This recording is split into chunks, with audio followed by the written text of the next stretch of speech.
Someone make it make sense. Probably a couple.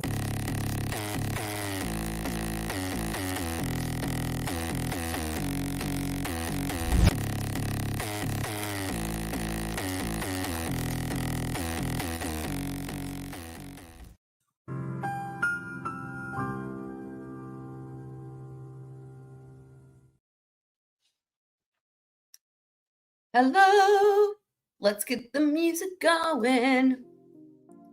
There we go.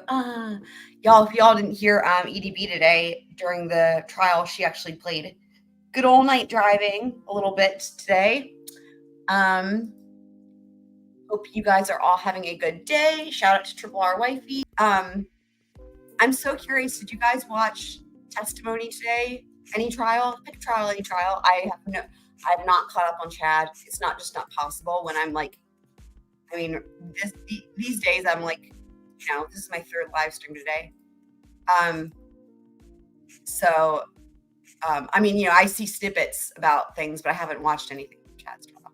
But what did you guys think today? Whether it was Chad's trial or Karen Reed. Word on the street is that we're going to hear from Brian Higgins next. Wiggly Wiggly. Right? And if that's the case, if it is Brian Higgins who's up next, then I will probably try to go live again. Because I'm really, again, this is a moment I've been waiting for. Yes, Candace, and you were there with us, right? Or am I getting it confused with all the other live streams we've done? You were there. No, yeah, you were there this morning, I believe. Yeah. It's hard to, I know you guys are mostly always there, but like it's just hard to keep track, especially when I can't open my own videos after the fact and like do timestamps. And then therefore, when I do the timestamps, by the way, it really solidifies in my memory specific things that help me, when you have 3 live streams in one day, for example, to remember like which one, which ones were which. Oh, for sure. I totally agree about Carrie Roberts. Yeah.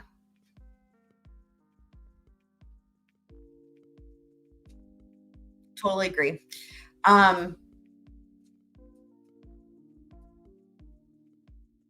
Yeah. Did you guys pick up on anything really interesting that changes the theory of the case for y'all or what might have happened? I'm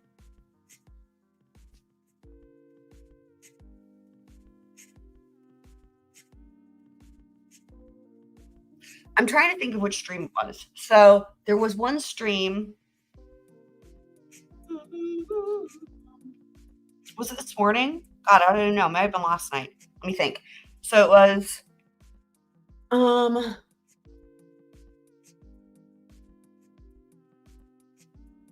yes, no, wait. It was last night.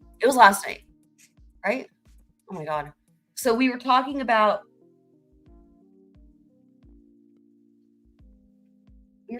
how Jen, well, we had the cell phone, the bit with the cell phone, and then how she, what am I trying to say?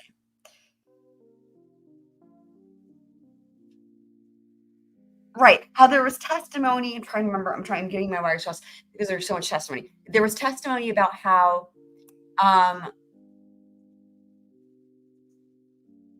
right. Okay. Now I remember about how it was Karen. Okay. I know what it was. It was because I was editing today's video, the one we're about to watch. And that's when I remembered it. Okay. So the testimony about how,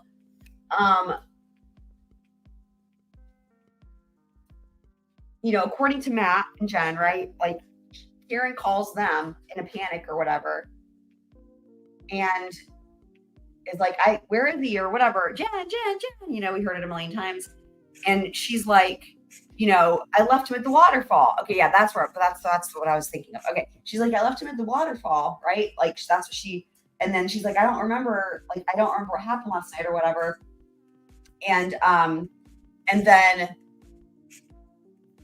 Jen saying, but, and I guess Matt says the same thing, like, but Karen, we saw you. You were at the house. You were at, referring to the house on Fairview, right? Like, you were at the house. We saw you. And she's like, I don't remember. And then how And in my mind, we hadn't heard this from anybody directly, but in my mind, I was like saying how by with them saying that, clearly it was like either Jen and Matt collectively. It was their suggestion and their idea, which is the reason why Karen wanted to go to 34 period. Like I remember saying that, but no one had said that. Like we hadn't heard that. We didn't have testimony from that.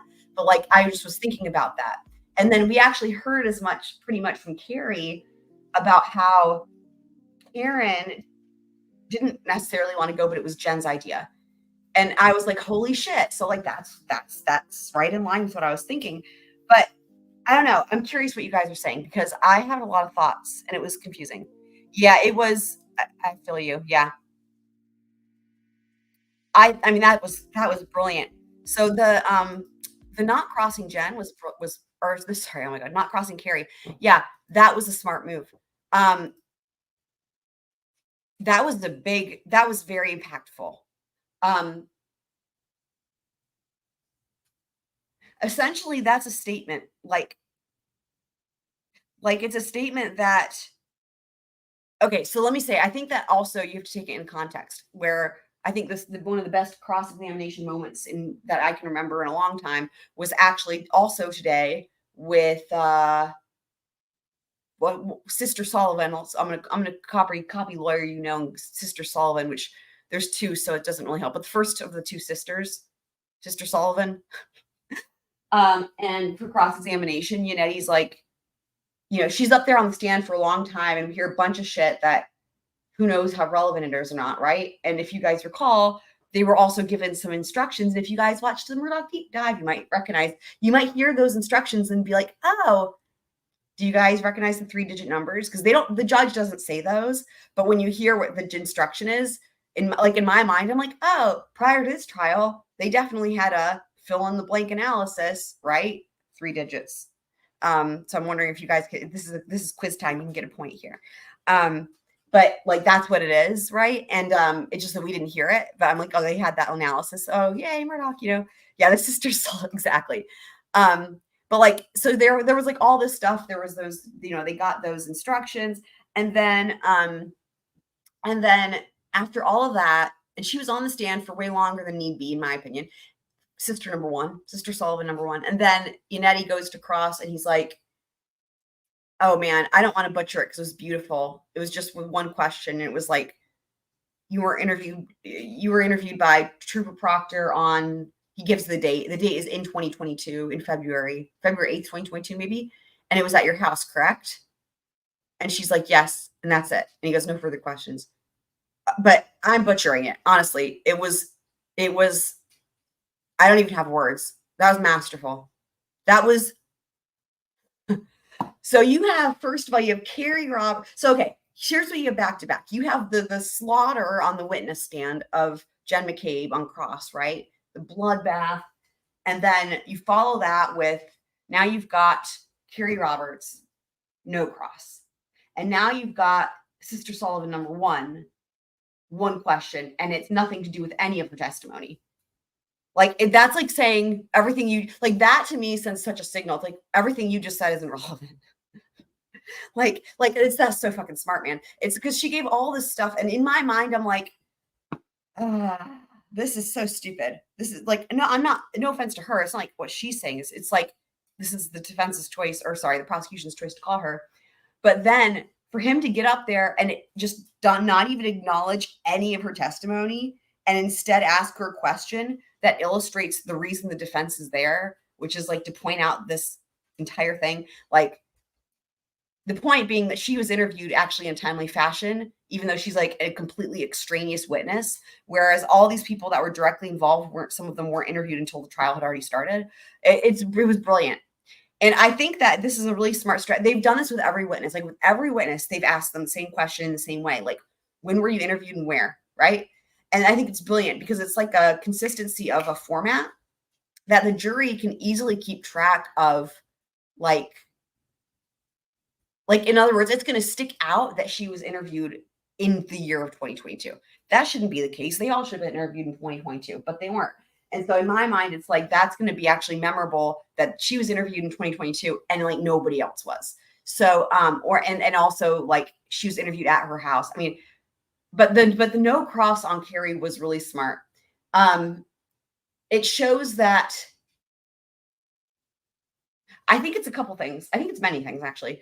I think it sort of like sends a message that she's an ally to them. Like they don't view her as, how to say this.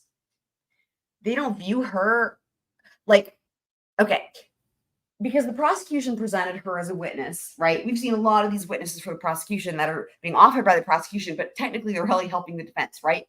But one could be like, well, the prosecution's calling them, so clearly, it should help the prosecution. It's like by not crossing her, I think that it's like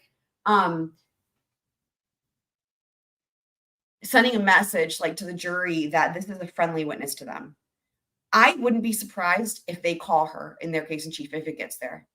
I wouldn't be surprised because she was just so truthful. Like and I think that's the other thing, because of the fact that this witness was the best witness so far and was just so completely honest, and there was no narrative. There was no narrative. There was nothing, no exposition.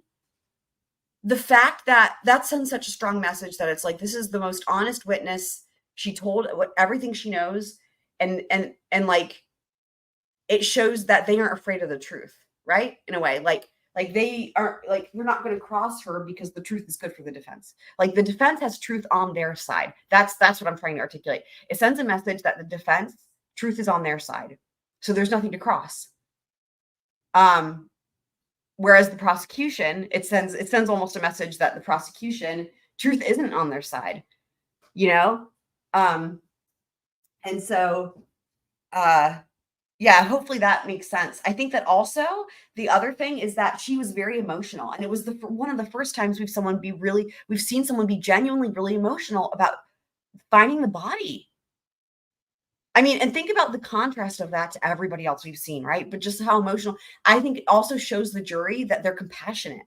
I mean, here's one of the things that really struck me with her, okay? She was understandably, she was genuinely emotional, but not trying to fake it, not trying to act. It was very genuine. It was hard. It was hard to watch. And it stands as such a stark contrast to everything we've seen in this trial. And you know what was hard for me also was how Lolly treated her. Yes, Lolly plowed right through and ignored it. There was no space. There was no, ma'am, or do you need a moment? There was no acknowledgement of the emotion or even any type of compassion. Usually we see prosecutions use those moments to their advantage, right? Because they want to make it seem they're trying to, not, what's the right way to say it? It's sympathy, right? I mean, and not that this is like, it's normal to be like, okay, this is sympathy for the victim, which is the right thing. It's just that normally you get that from the prosecution side. But I've said this before, how in this case, just like how the defense is the only one who mentions really the victim or the defendant, they're the ones that are the defense attorneys, and the defense team is the one who's eliciting sympathy and compassion for the victim, and the prosecution's not. So I think that was the other reason for not doing cross, because it was like, you have Lolly, the jury who took note of that. Lolly just is like, not even notice. It was crazy to me. Again, if anything, you could be a jerk and capitalize on that, right? But like, just completely didn't even acknowledge. And then the defense, by not crossing her, is like, we're not going to put you through more. Like, you've been through enough. It shows compassion. We see this a lot with, like, if you think about in Murdoch, for example, like with some of Paul's friends, they would get up there, they would get up there and be like, I'm only going to ask you one or two questions or whatever. We've seen it in lots of trials, right? But like when you've got people who are witnesses who really are just victims, what's the word? They're like, that ripple effect, right? And so they don't need to be put through anymore. And they don't have anything to hide. They don't have anything to lie about. So I think it showed, but I really think the defense team is looking really good compared to Lolly, right? I mean, and the other thing too is, for all the times when they get passionate, I don't think the jury is put off by that, because I think it's correct. Like I was saying that this morning, how like, I think that if anything, they're trying to show that it's okay to be mad at people like Jen McCabe because she's lying. Like, let's just accept this. Like that, let's acknowledge this, and let's just acknowledge this and be real about it. like, it's almost signaling to the jurors, it's okay. You deserve to be mad at her. You deserve to be mad at the system, right? Like that type of thing. But then on the flip side, it shows that they're not just being aggressive just for the sake of being aggressive, right? Like they're actually the compassionate ones in this case. So I don't know if that makes sense, but that's how I took it. Yeah, row, great. Yeah, example for sure. I know. Right. Yeah. Um, I know, right? Yeah, that's true. About I just saw that comment. It's too bad there wasn't someone with a funnier name. So Karen of Yelling Insurance. Yeah. So, but the thing too about like, okay, so back to that whole thing though with the phone call. I don't know, man. I don't know. I keep getting these little thoughts in my brain about here's the thing. Here's the thing. Okay.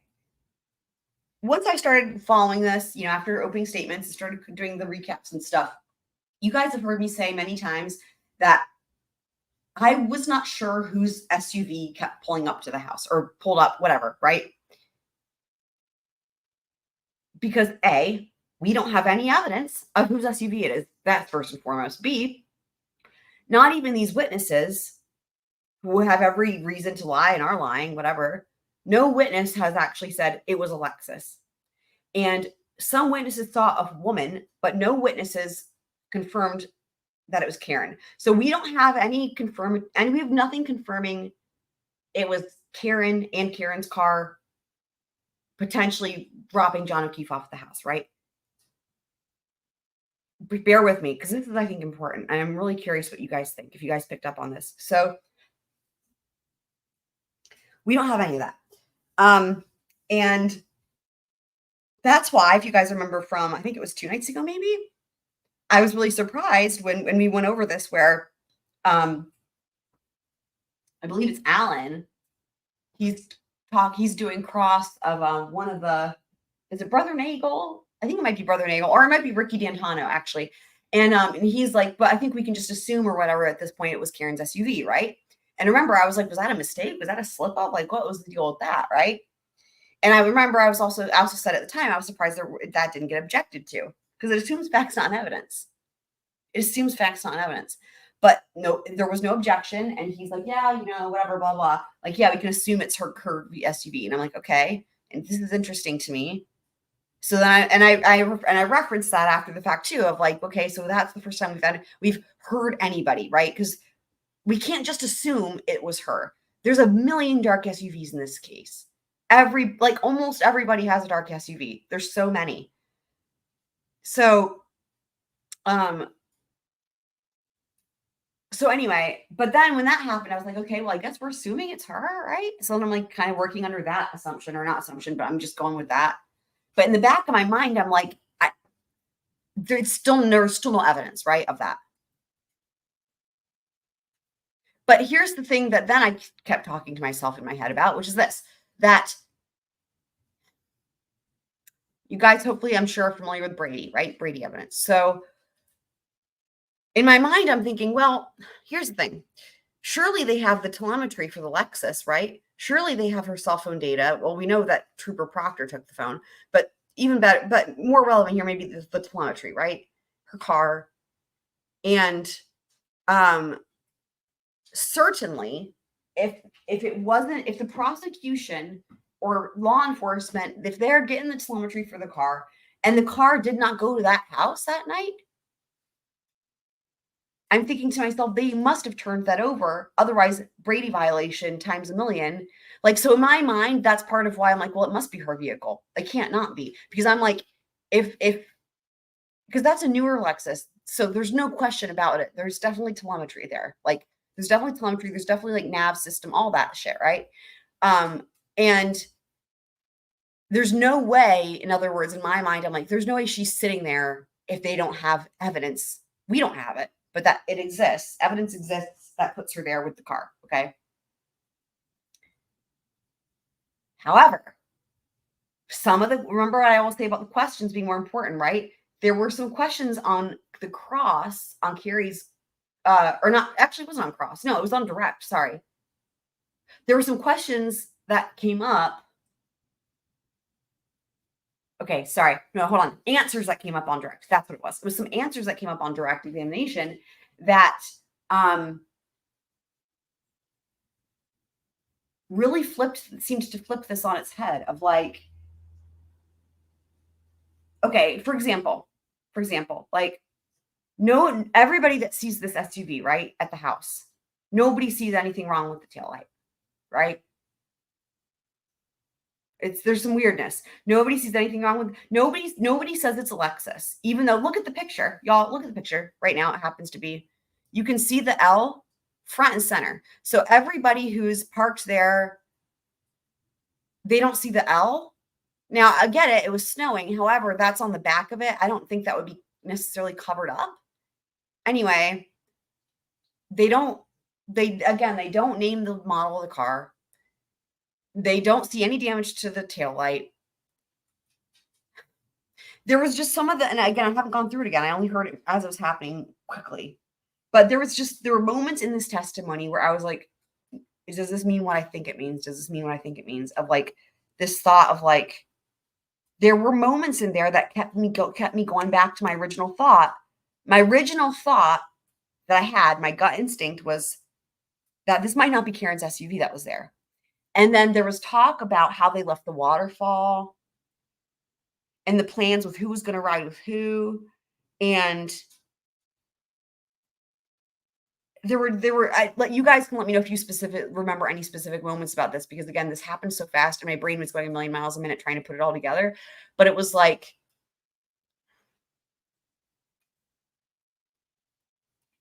the idea too that Karen really needed to be home, right? Like she really needed to be home and she didn't want to go to the house. And remember, we had Jen McCabe trying to separate them. I don't know. Part of me was just like, there were moments where in my brain, I'm like, hold on. What Carrie is saying is interesting because it almost sounds like this. And this being, could it have been that Karen went home? Remember, Karen says, I left him at the waterfall. I went home. I left him at the waterfall. And then Jen suggests, no, you were at the house. What if Karen went home after the waterfall and somebody else in one of the million different dark SUVs actually was the one that brought John O'Keefe to the house? And then I thought, well, maybe the reason that they said to Ricky D'Antano, oh, we can just assume it's Karen's vehicle, right? At this point, he's like, yeah, I guess so. And then I thought, well, what if they know it wasn't Karen's vehicle? And he just said that to prove a point. And then they're going to bring this back on our case in chief, as in to say, look what happens. Everybody made this assumption. Okay, so let me back up. Again, that when he said that, it was not objected to, even though it was assuming facts not evidence, right? But and I was like, wow, that's weird. And he's like, yeah, we can just, by this point, we all pretty much know it was Karen's vehicle, right? And he's like, yeah, I guess so. And it was like, that was weird. It's a fuck up. I'm telling you guys, it just dawned on me listening to this testimony today from Carrie. It was like, and then also some of the questioning with Jen, it was like, what if that was on purpose? Because he's going to come back out and what if they can prove it wasn't her car? And then it's just going to go to show the bias of everybody assuming it was her car. And they can actually go back and refer to that testimony prior to and be like, yeah, look, there it is. Like, I don't know. But Brady, so that's that. But see, that's where I'm like, but this is crazy. The thing that's crazy to me is that Brady, the idea of Brady violations would mean that how would this be happening? However, again, the defense is sort of hinting at this to me.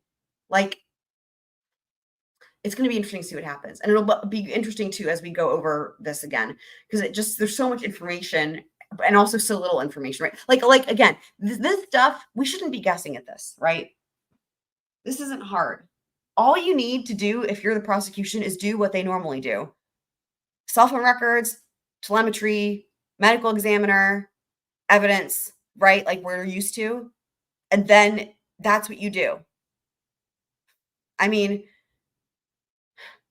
and then I thought, well, maybe that's why we're just not seeing any of it, right? Like, what if, and then this is the other thing, like, what if, as we know, there's a lot of fuckery. We know the FBI and the feds are involved.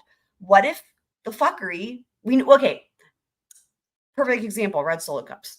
So, I mean, I will say, I don't know if you guys have seen any of the YNW Melly, but there's examples in that case, in that trial, with the first time it happened, because it's been a mistrial. But that part of why I found that one really interesting, just so that, just to give an example that this is possible, this happened in Florida.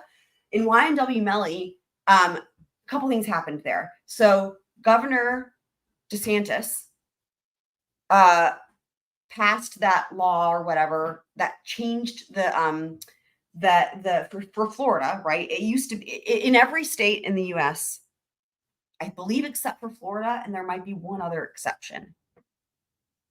For all the states that do have the death penalty, in every state, it has to be unanimous, with the exception of Florida, and like I said, maybe one other state, might be Texas. And in those states, it didn't have to be unanimous, but it had to be like 9 out of 12 or whatever, right? And and so then what happened was, right before the YNW Melly trial, this was passed that changed it for them.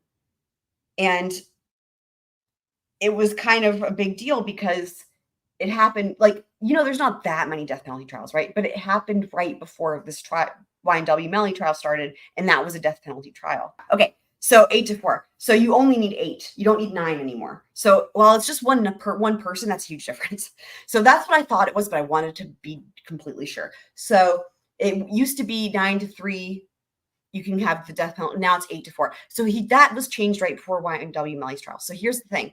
Yeah, no, I agree. So, hey, DSN though, but remember what Lolly says. Hold on. There's no evidence of anything in this case. So anyway, so that happened. And then, there was a horribly botched investigation. Like, in other words, there's a lot of racially motivated undertones with the YNW Melly trial, and the fact that it was a death penalty trial, and they had just changed that legislation 8-4, and like the corruption is horrifying as well there. Like, but in this case, it's not like where the motivations for Karen Reed might be a cover up or privilege. It's racially motivated for YNW Melly, which is, I don't know, worse probably, I would say. Like, there's not even words. And so think about this case, okay? Karen Reed. And you think about the solo cups, and you think about the paper bag, and you think about the Sally port and all that, right? And you think about all that we know, the leaf blower, all this, and everybody's law enforcement. In my mind, I'm like, wait, why am I assuming there weren't Brady violations? Like, in this case, anything that potentially could be exculpatory could be just mishandled, could be put in a red evidence cup, right? Could be put in a paper bag, could be put in a Sally port, could be deleted. So then I'm like, well, you know what? I don't think we can even just make this assumption. Like, the assumption I was going off of was, well, obviously that must have been her SUV, because the telemetry would show if it wasn't. And if it wasn't, that would be exculpatory. And therefore, they would have to turn that over, or it would be a Brady violation. And honestly, if that existed, it's like they wouldn't be able to charge her like that. Like, if they got telemetry back that wasn't her vehicle, and they had very little to go on to charge her in the first place. But part of it was like this testimony that's like, oh, a dark SUV. Again, no one says it's her vehicle. No one says it's her. So I think that if you have that vague testimony combined with telemetry showing it wasn't her vehicle, guess what you don't have is Karen Reed as a suspect, right? Unless you get rid of some of that information. I don't know. It's just, it's something to keep in mind. So I just don't think I don't think in this case we can put it past. And the other thing too that supports this is, like, here's the thing. It's just so troublesome that they're not presenting evidence. Like, it really is troublesome. Like, why? And I'm not the only one that is saying this. I mean, I hear everybody on LawTube every day saying, how have we not heard from the cell phone people? How have we not heard from the medical? I mean, it's the same thing that so it's not just me. I know that I'm crazy. Like, that's fine. But like, it's not normal. And we're getting used to it because now it's been so many days of trial. We're getting used to the Lolly style of trial. Let's not forget This isn't normal. And this isn't normal. This is so. And but then I actually have been wondering, I've thought this today. Maybe that's part of his strategy. Maybe that is Lolly's strategy. What if any strategy does Lolly have? Maybe part of his strategy, if any, is to just do it so much over and over, right? Day in, day out, no actual like forensic evidence and stuff, that the jury and everyone watching at home forgets that that's a thing and just doesn't expect it. And then they rest their case. I mean, who knows? It's possible. It would be a new groundbreaking new strategy. So, okay, let's get into this video. I'm sure we'll have more stuff to talk about as we start going with this, but we're going to pick up where we left off with Matt McCabe on the stand. The house. I promise you it'll be less crazy when we review it. My brain works really fast sometimes when that stuff is happening in real time. And at some point, while you were at the house, did you have any conversation, or what if any conversation? His face is so slick. Such a miracle. Yes, Officer Lank asked me to step outside, and we spoke briefly. He asked me about if I knew what happened to John. Obviously, I told him no. I had no idea. I'm just finding out right now. Why obviously? He asked me when I last saw John. I told him I saw him at the waterfall. We saw him at the bar. We hadn't seen him. I believe, again, heat of the moment, I believe I said we saw his vehicle out front, but we never saw John. Now, wait. At the house on. Wait. Look at his face. Hold on. Let me back that up again. I swear, every time I listen to this stuff, I catch something new. Just like with Murdoch. Believe, again, heat of the moment, I believe I said we saw his vehicle out front. Did you guys hear that? I don't think anyone's caught that. I haven't caught that. Don't recall anyone. Let me play that one more time. Hold on. Back up. Hold everything. What? No idea. I'm just finding out right now. He asked me when I last saw John. I told him I saw him at the waterfall. We saw him at the bar. We hadn't seen him. I believe, again, heat of the moment, I believe I said we saw his vehicle out front. His vehicle. What? Hang on. What? I feel like I'm glitching because did nobody catch this? Am I hearing things wrong? I mean, believe, again, heat of the moment, I believe I said we saw his vehicle out front, but we never saw John. Hold on. Guys, help me out with this one, please. What? I don't even think that on cross, I don't know if they caught, they didn't know. I mean, his vehicle? Hold on.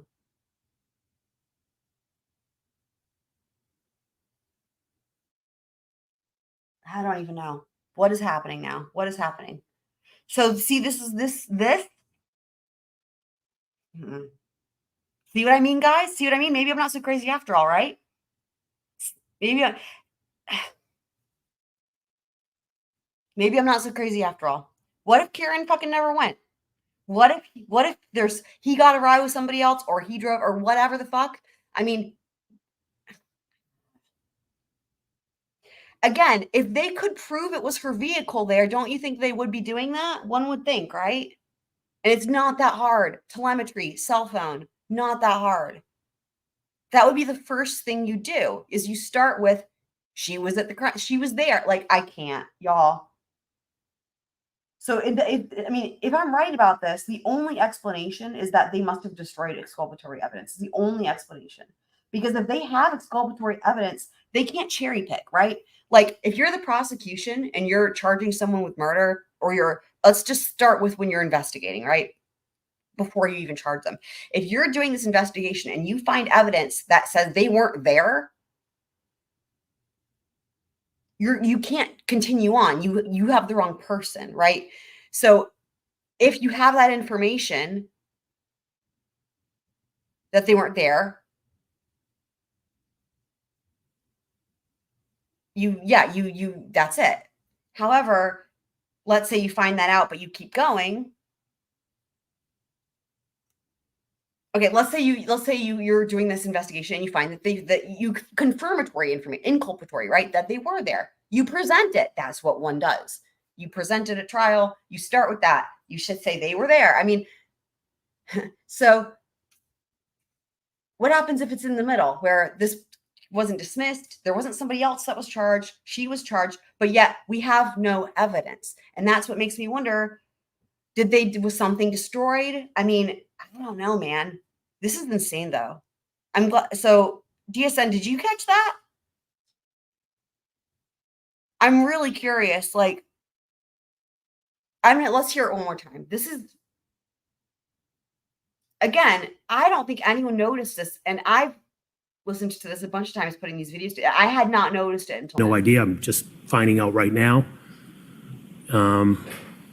He asked me when I last saw John. I told him I saw him at the waterfall. We saw him at the bar. We hadn't seen him. I believe, again, heat of the moment, I believe I said we saw his vehicle out front, but we never saw John. What? And I do not, what we're going to hear is cross. We're going to finish his cross. I don't think the defense caught that either. And then he tries to say it was the heat of the moment. You know what that means, though? At the contemporaneous memory. That's what that is. And now he's calling it heat of the moment, right? Right. Heat of the moment. Right. In the heat of the, but that's a contemporaneous memory. Well, that's what he's saying. He's saying that when they asked him at the time, he said we thought it was John's car, right?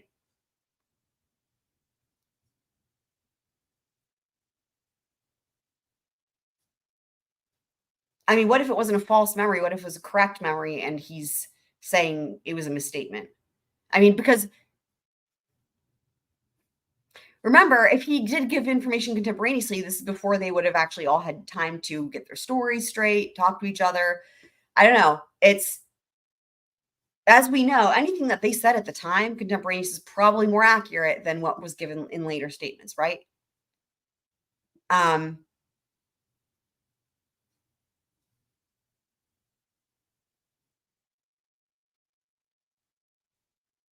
I don't know. Heat of the moment is not how you would describe that, right? Like, heat of the moment doesn't make sense for that.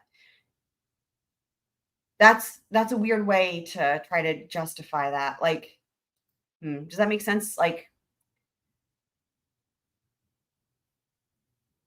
that's what you say if you call someone a mean name and don't mean it or something. I don't know. It's just weird. Now, at the house on Fairview, about how long were you there that morning? I'm going to say give her at least 4 hours From the time that you got there? from the time I got there, yes. And where did you go from there? Yeah, I'm with you. When I left Fairview, Shout out. Sorry, I just want to say welcome to those of you who are new. I'm happy to see you here. Yeah, that's how all this started. It was that challenge with Deb V. Heard, as you probably, I'm sure, saw the intro. That's what started all this. So yeah, glad you're here. And yeah, it is. We need an expert. Like I said, it's like Lolly's almost trying to train us to expect just lay witness testimony, drama, trips to Aruba, the layout of the hotel, I mean, like, for fuck's sake, like, come on. I don't know. And one of the other things that was funny too was like he was even doing the same style of things of like, how like we hear with every witness from Lolly, it's like, where were you sitting in the car? And like just really mundane shit. And then he did the same thing when they were describing the taxi or whatever at Aruba, and it's like not relevant. I don't know. It's like he all he can do is lollygaggle. But yeah, I mean, we definitely need some help with this.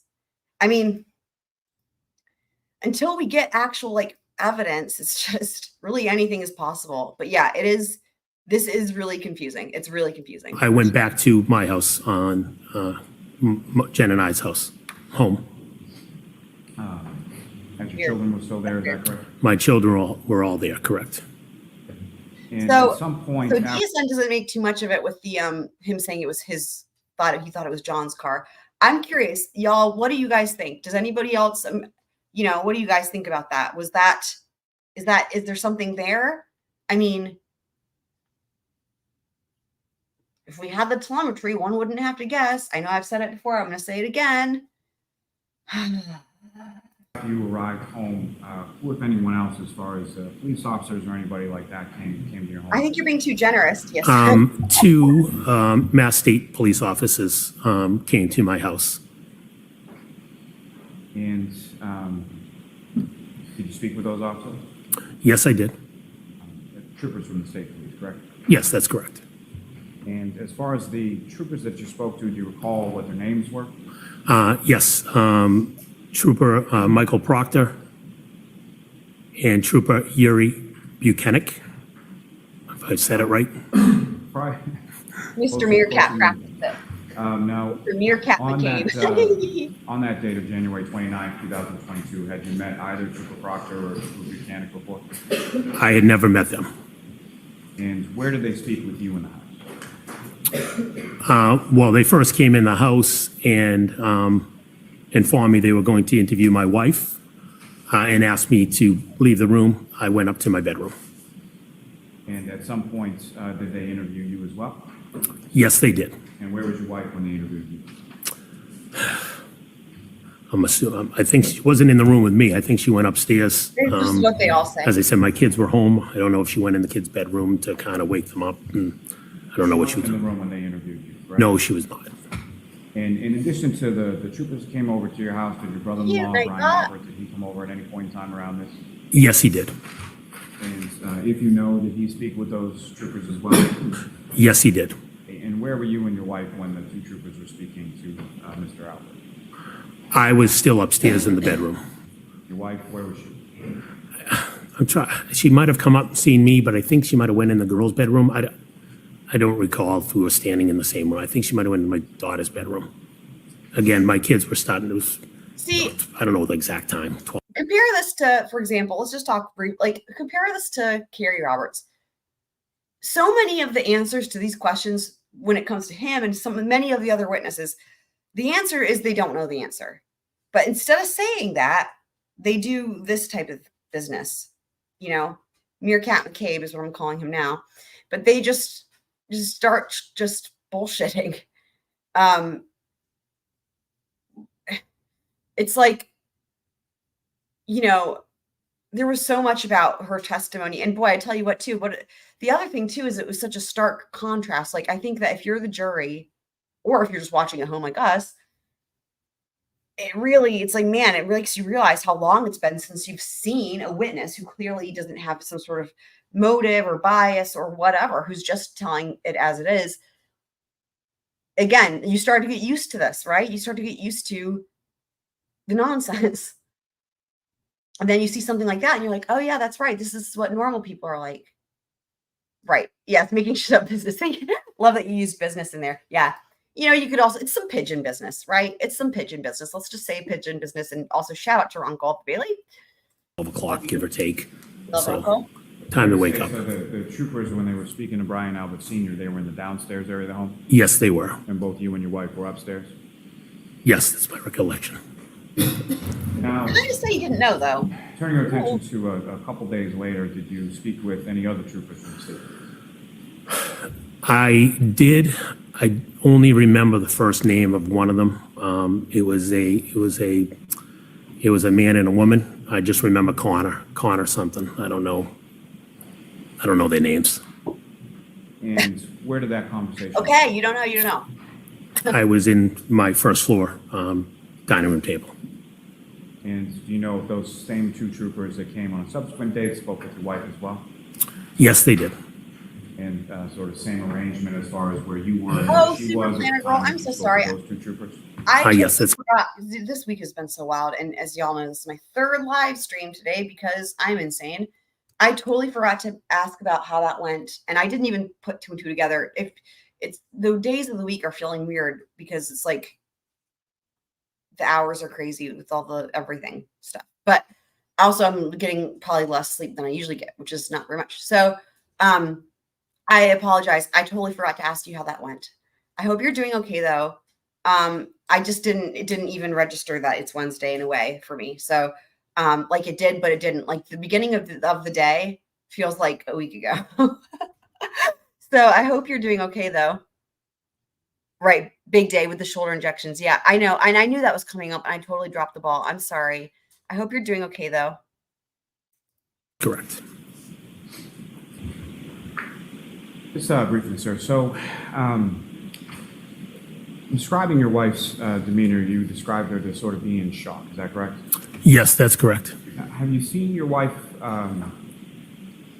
display that kind of demeanor before, or have you seen your wife in This is sort of important. crisis mode over the course of your relationship? So here's the thing. This is important because this is actually, I think, the last line of questioning on direct. He really hammers this home and it seems genuine. But what's interesting is that everything that comes after him contradicts this. And it also contradicts from what we heard from Brian Albert Sr. In your marriage? I've seen her in crisis mode. I would call it crisis mode as well in the past. And sort of typically, how would you describe how she handles situations like that, or what her demeanor is in those types of situations? She is very calm, very calm. See, calm, right? And when, just so it's, I know. so I don't know why Lolly is eliciting this testimony. Now, here's what I mean. That we heard from Brian so far. What we've heard from Brian Albert Sr.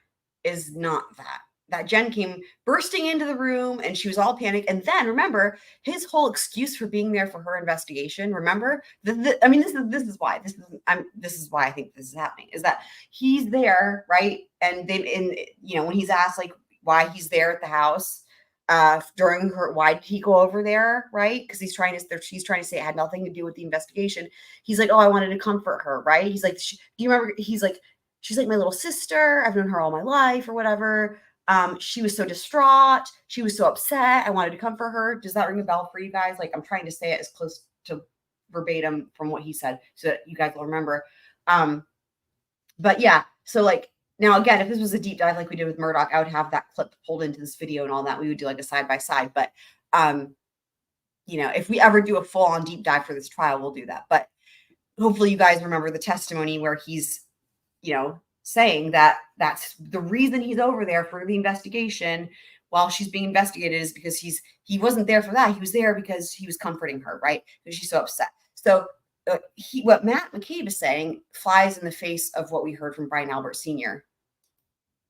Talking about sort of prior incidents. It totally hurts. I wonder if I should have gotten stitches. What types of scenarios or what types of incidents are we talking? I mean, how does one know? How does one know? Previous deaths of my parents, my brother. She's the one that can get in the room, sit, relax, hold their hand, make them feel comfortable. She's much more. I can't do that.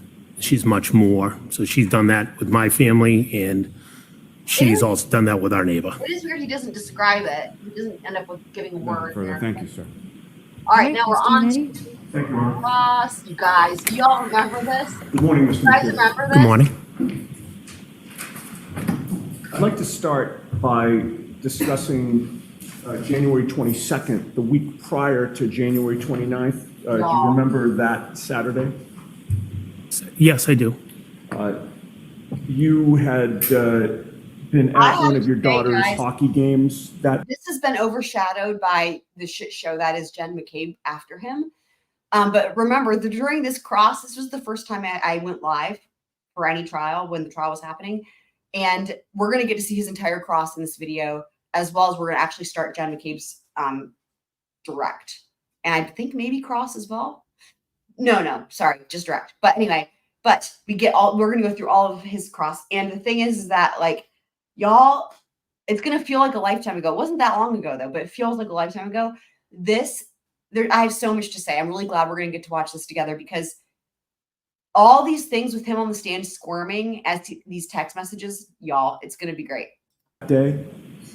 If it's the Saturday before, we're saying? Yes. Thank Yes, you. I was. And you wound up going to It's the still soaking blood hillside through all the in Canton, bandages, correct? so I don't know. That is correct. You went with your wife, Jennifer McCabe? Yes. When you got there, you saw Karen Reed and John O'Keefe there together, correct? I was there previous to them, but yes, Okay. I saw them there, yes. I- Eventually, I saw them there. I should have phrased the question that ultimately you ran into John and Karen together, correct? Yes, I did. And when you came in contact with them, you and your wife and Brian Albert and his wife, Nicole, who's your sister-in-law, hung out with Karen Reed and John O'Keefe, correct? Yes, there was a big group of people hanging out together, correct. There were other people in addition to the ones that I've just named? Yes, there were. So you were with John and Karen for maybe around an hour or so that night of January 22nd? I'd say, I don't know exactly what time they arrived, but yes, I'd say they were there for at least an hour. And during that hour span of time, they, Speaking of big groups, have you guys ever done a vacation with 60 people? That was weird. I had so many questions about that Sister Sullivan testimony, but we'll save that. appeared to be enjoying each other's company. Yes, And the two of them had arrived together, correct? they walked in together, yes. And there were no problems that night that you could see between John and Karen, correct? Yes, I did not see any problems. Okay. Now, moving on to the Candace waterfall says she doesn't on know. January 29th. Right? I am not going to go through with you. who And then arrived. the funniest part is when Sister Sullivan #2 comes back, and then when he asked her, Wally asked her on direct, like, "Oh, so do you guys go to Aruba or whatever?" And she's like, "Yeah, it's a family now. It's a family tradition now. It's a family tradition." I'm like, family tradition with 60 people. I mean, yeah, I'm with you guys. Oksana says I could never. Yeah, I'm with you. Okay, DSN did a cruise with 30 family and friends. Yeah, I don't know. I mean, I I mean, coordinating it stresses me out just hearing about even portions of it from her of like coordinating the flights and then it's like it wasn't just we're gonna get you the rooms. That's one thing. It's still a lot when it's like that many people. But then on top of that, it's like coordinating the flights, and then it's like the dinner reservations, and then there's the cabana reservations, and like all the other stuff. And it's like, where does it end? You know, like, and then there's all this like weird exchanging of money or whatever. There's two sisters now. We have the sisters Sullivan. So like, but like the exchanging of money was weird too as part of it. Like that, you know. I don't know. It was weird. It was weird. I got a weird vibe from it. I'm like, what is happening? Like, is this, you know, it was interesting because it almost sounded like somebody was trying to profit off of their friends in a way. But I don't know. I don't know how timeshares work, but it was weird because it went past just the room. But it was like, I'll book you the reservation and the reservation for the cabana, and then you pay me and I'll pay her. And I don't know. It was weird. It was very odd. But yes, no, correct. We are. Yes, we are correct. That is right. That's why they are actually sisters, but that's why I'm calling them that way. And also I don't even remember their first names too. So there's that. So there's sisters Sullivan, but Sister Sullivan #1, Sister Sullivan #2. Yes. So it all started with Brother Nagel, right? So Super Planner Girls also been interesting. Huh. Yeah, I don't know. I will say I've been on cruises. I'm not a fan. It's just like it kind of feels like Las Vegas or so. I've never been to Vegas, right? But like being on a cruise ship to me feels like being similar to like what it would be like at a casino. Maybe I don't know. Was there gambling? See, I know I've talked to Wifey about this, so Wifey knows. But like, if somebody gave me free money and said, "Here, go gamble," like like if somebody gave me $1 and said, "Here, it's free," you know, go get like if somebody gave me like actually Wifey even asked me, "What about a penny slot?" And I'm like, I don't know if I could do it. It's not my personality doesn't appreciate that. Just I don't know how to explain it. So like I don't know. I don't even know. I feel like there might have been casinos on the cruise ship, but I don't even know for sure. But like I guess part of it for me is like the cruise ship felt kind of like what my impression, my idea of like Vegas. Like there's a lot of fluorescent lights. It's like 24/7 activity, right? 24/7 activity. You can spend money anywhere all the time. There's food everywhere all the time. There's like lots of people. I don't know. Does anybody know what I'm talking about? Does anyone else understand like a Vegas vibe on a cruise ship? I don't know. So, DSN says he loves Las Vegas. Again, I've never been there. As y'all know, I also talk about how much I love the desert. I've not been there. I want to, but so elsewhere in Nevada, I might be much happier, like just me and a cactus. But like in Vegas, nope. But yeah, I mean, just so all the people on the like, so to me, it's like I actually didn't really like cruises anyway when I did them. So I wouldn't like it with 30 or 60 people or whatever, however many, but just coordinating all that, right? And it's like, I remember being ever since I was a little kid, y'all. I remember like, have you guys been to those events where there's like a family event or whatever, and they, family friends, and they book a dinner table or whatever, and it's like super long, right? You know what I mean? And the same is true whether it's like 10, 12, 20, 30, whatever. Once you get like past 8 people, right? You're working with a table that's really long. And I remember being a little kid. This is just my point of view. Like a little kid, 4 years old, whatever, something like that. And being in a situation like that where there's this really, really, really long table and it's like, and I'm like, what is the point? I don't know. Am I alone in that? Because I'm like, we cannot have conversations. Like, why can we not just do several tables of 4, 6, 8, whatever? It's like, what is the freaking point? You know what I mean? Like, it's just made something really annoying. Like now it's just, we have to coordinate everything with this table, blah, blah, anyway, it's just, so I just don't get it. Like, I don't understand why people feel the need to, coordinate that many people. I don't know. So anyway, but there was something else I was going to say about his testimony. Yeah. So we will be getting to his, yeah, actually we're already on cross, aren't we? Yeah. So when and who left when and where people sat at which table. We're going to skip all that. Yeah. And I'd like Speaking to of tables, streamline that's the right. questioning if I can. That's how this happened. And I just want to talk to you about 2 or 3 areas. That makes sense. You would agree that at the waterfall, the mood among the people who were there was festive. Wow, correct? DSN. Yes, that's correct. Everybody appeared to be happy and enjoying. I can't. That's amazing to me. So your brain is wired, I think, differently than mine with that. Like I think part of it is because like my brain is such that ever since the age of 3, I've been.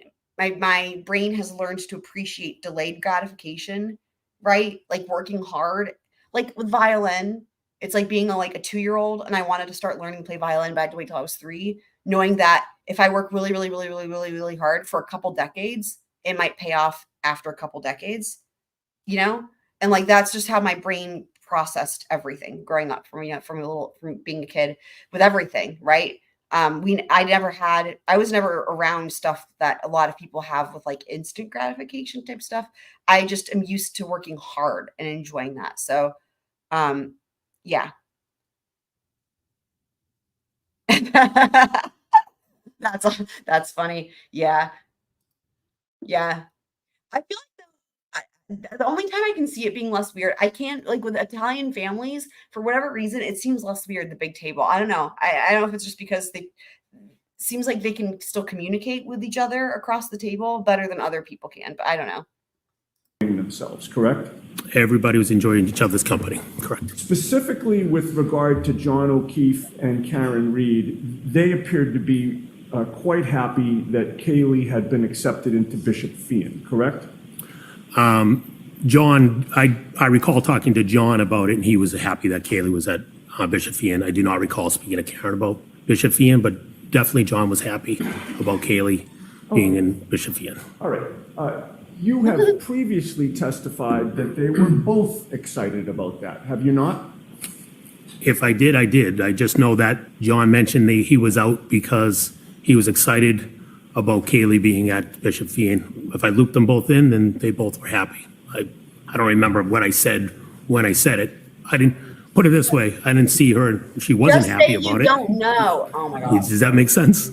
Yeah, well, I'm No. just going by your words, sir. As far as you could see, they were both excited about her acceptance, correct? Yes, yes. And they had just found out the previous day or so, correct?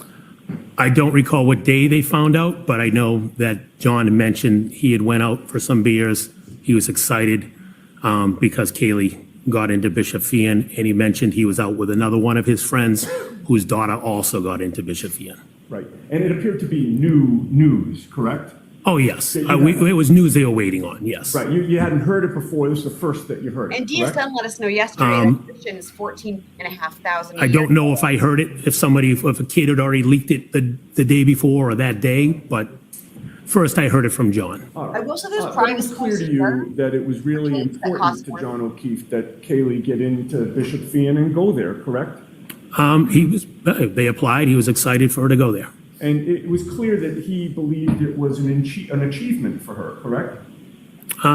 Yes, And you could glean also that John O'Keefe felt like it was an achievement for him as well, correct? Objection, Your Honor.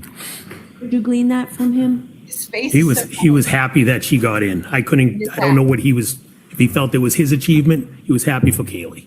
Of course. And he was He has really doing nice right teeth, by though, his sister's guys, right? daughter, There's nice correct? teeth. I don't know what that means. I can go to any school and do right.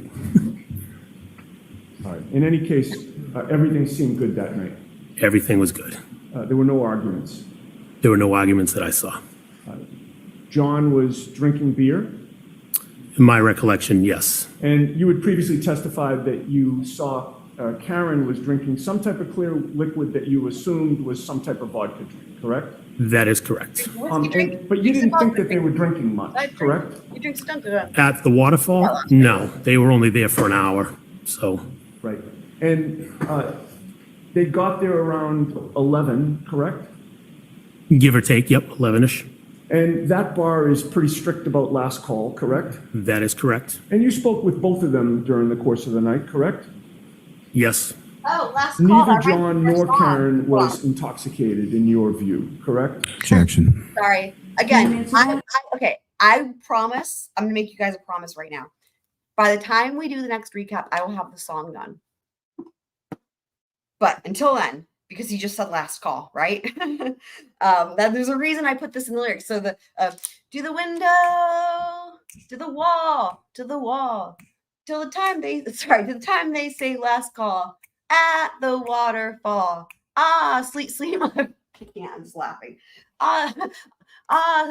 Sleep, sleep, motherfucker. Oh my god. I know. I've already did that song this morning, but I still don't have any more than that, but that's all I have. But yeah, to the window, to the wall, till the time they say last call at the waterfall. Sleep, sleep, motherfucker. Yeah. So there's the last call bit. But yeah, great point though, right? Take it with you. A drink to go. they were drinking. I don't know what I don't know what the guideline of intoxication is, but they were drinking. And you would agree with me that after closing time, Brian Albert and Brian Higgins were two of the people who went back to 34 Fairview Road, the Albert home, correct? Yes, that's correct. But before everyone left, before you left, it was announced around the table that everyone was welcome back at Brian Albert and Nicole Albert's house, correct? I know. Yes. Karen Reed and John O'Keefe were both there when that invitation was announced, correct? Yes. And you would agree that it was expected. Yeah, like in the that- song, and shout out to Wifey, by the way, with the song, but even closing time. And then the lyrics that both Wifey and I missed when we were kids. One last call for alcohol, so finish your whiskey or beer, right? In this case, with the waterfall, yeah, a road soda. Take it with you. You don't have to finish it. Right? What is it? You don't have to go home, but you can't stay here. In this case, it's like you don't have to go home. But you can't stay here, just take your drink with you. Karen Reed and John O'Keefe would go to the Albert home that night, correct? If they wanted to come, they were welcomed. Yes. And that plan would have been for them to go inside the Albert home, correct? Yes. It's really funny when you think about it too, right? Because it's like, well, he has to say yes to that. Because what was the alternative? Like they were going to all have, I guess technically, I wouldn't put it past him, right? So they're having Brian Albert Jr.'s birthday party, but without him. When he doesn't even want to go out. That's clear. So I guess it wouldn't be really all that surprising then to think, okay, well, maybe they invited John and Karen over, and their intention was that they were going to all have a party inside without John and Karen, and John and Karen had to have a party outside in a blizzard. I guess it's possible. Do you recall what time you left the waterfall?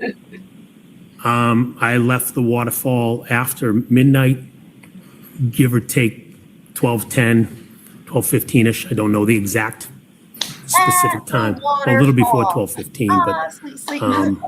definitely 12:10-ish, 12:15-ish in there. And you were one of the last to leave the waterfall? Yes, as I had mentioned, Nick Kolakis and I walked out together from the waterfall. Your wife, Jennifer McCabe, had walked out of the bar physically before. I have a question. Do you guys have favorite airports? What are y'all's favorite airports and least favorite airports? I'm trying to think. As y'all know, most, if not all of you guys probably already know my knife wielder story. So, I mean, me and airports. Trying to think though. I feel like there's, Hawaii. Hawaii has a nice airport. The airport in Hawaii that we flew into, it was like, there's no walls. Like you fly in and everything's just open. Like you can do, like, you know how you have like windows, but like they can do you one better and there's just no walls. It's just open air. And like, yeah, just like you see in movies, they put a layer on your neck. Like that's really not the point. That's like not to me the memorable thing. It's like all the foliage and the birds and stuff. It's like right, even at the airport, it's like like all that is like right there because there's no walls. It's really cool.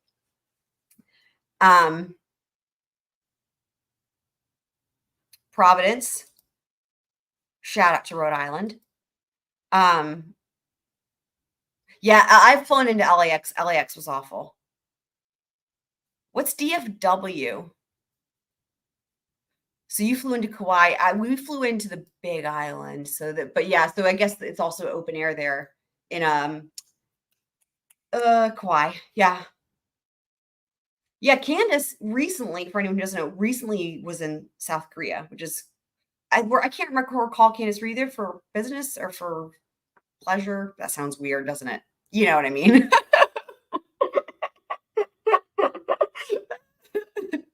Pleasure. That doesn't surprise me though. It's so funny, right? Because international airports is a whole other thing too. Yeah, ATL. I've flown in and out of ATL a lot. It's huge. And yeah, there's always some problem, right? At least in my experience of like, good luck making your layover. Okay, it was a holiday. Gotcha. That's interesting. That's a British expression.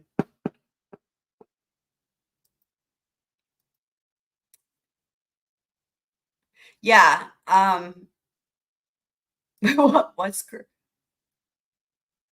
What's gross? Oh, Dallas Fort Worth. Okay. Yeah. I've never been to Texas, actually. Yeah, I've never been to Texas. Oh, Candace, you grew up in London. That is cool. That's neat. So that's why you said holiday. Makes sense. Makes sense. That's interesting. Cool. Atlanta. Love it.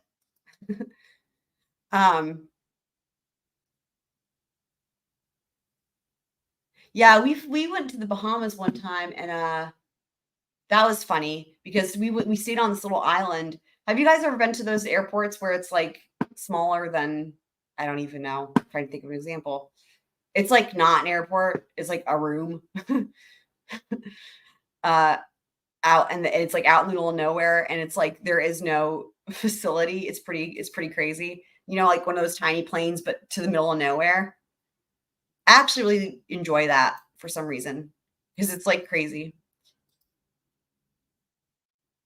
I remember when we were flying to Hawaii and the first time we went and my brother and I were like, I don't know, I was probably in 6th grade, which means he was probably in 4th grade. that was when, do you guys remember when United went on straight? On straight, oh my God, on strike. And so we showed up, you know, we had this vacation for like 2 weeks planned or whatever. And so we show up at like 4 a.m, you know, to get our flight. And so it's my mom, my dad, my brother, and I. And it was like weird because people kept going up to the counter and then just walking away or whatever. And we were like, what's happening? And then my mom went up to the counter with our tickets or whatever. And back then, you know, you actually had physical tickets and shit, right? And so they're like, well, United's on strike, so like we don't have a plane for you. And apparently what it was happening is the other people were showing up for the same flight and they were told the same thing and they were going home. You know, plane for you. Okay, well, I guess we'll go home. So they say, yeah, we don't have a plane for you. My mom goes, excuse me. And they're like, yeah, United is on strike. We don't have a plane for you. And my dad, my brother, and I go, oh boy. And we walk away, kind of like we don't know her type thing. We walk away. We go sit down far away. And we're like, we're going to be here a while. And we can and this is my mom for you guys, right? Who's in the chat sometimes. So some of y'all know her. But she is at the counter and we can just see her. And we're like, she's going to do her thing. She's going to do her thing. And we can just see her. We can't hear her, but we can imagine what she's saying, right? Some amount of time passes and she comes marching over. Remember, all the other people are going home. She comes marching over. Okay, come on, guys. And we go, where are we going? She goes, come on, we're getting on a plane. And we're like, what? She goes, yeah, they're flying us first class on another airline. This is the only time I've flown first class, by the way. And back then, first class was like insane luxury. It was amazing. And so, so my mom talked to them. It's so funny, right? Because everybody else goes home. My mom talks to them and they paid to fly us first class on like US Airways or some other airline, right? And it's crazy. And so we had the first class flight there. And my favorite thing was the little mini salt and pepper shakers. I'll never forget it. That's what stuck with me. DSN's never been to Europe. Have you been to South America? Have any of you guys been to Costa Rica? That's my favorite country I've been to. But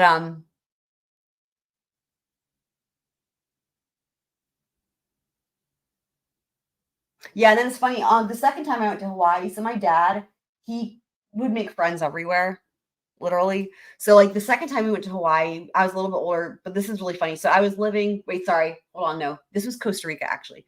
When we went to Costa Rica, I was in college. And so I was living in Boone at the time. And so when we were flying home from Costa Rica, so we were in Costa Rica still, right? And we were about to fly back to the US. We're in the Costa Rica airport. And so we're waiting or whatever for our plane. And like my dad, so here's my dad's personality, right?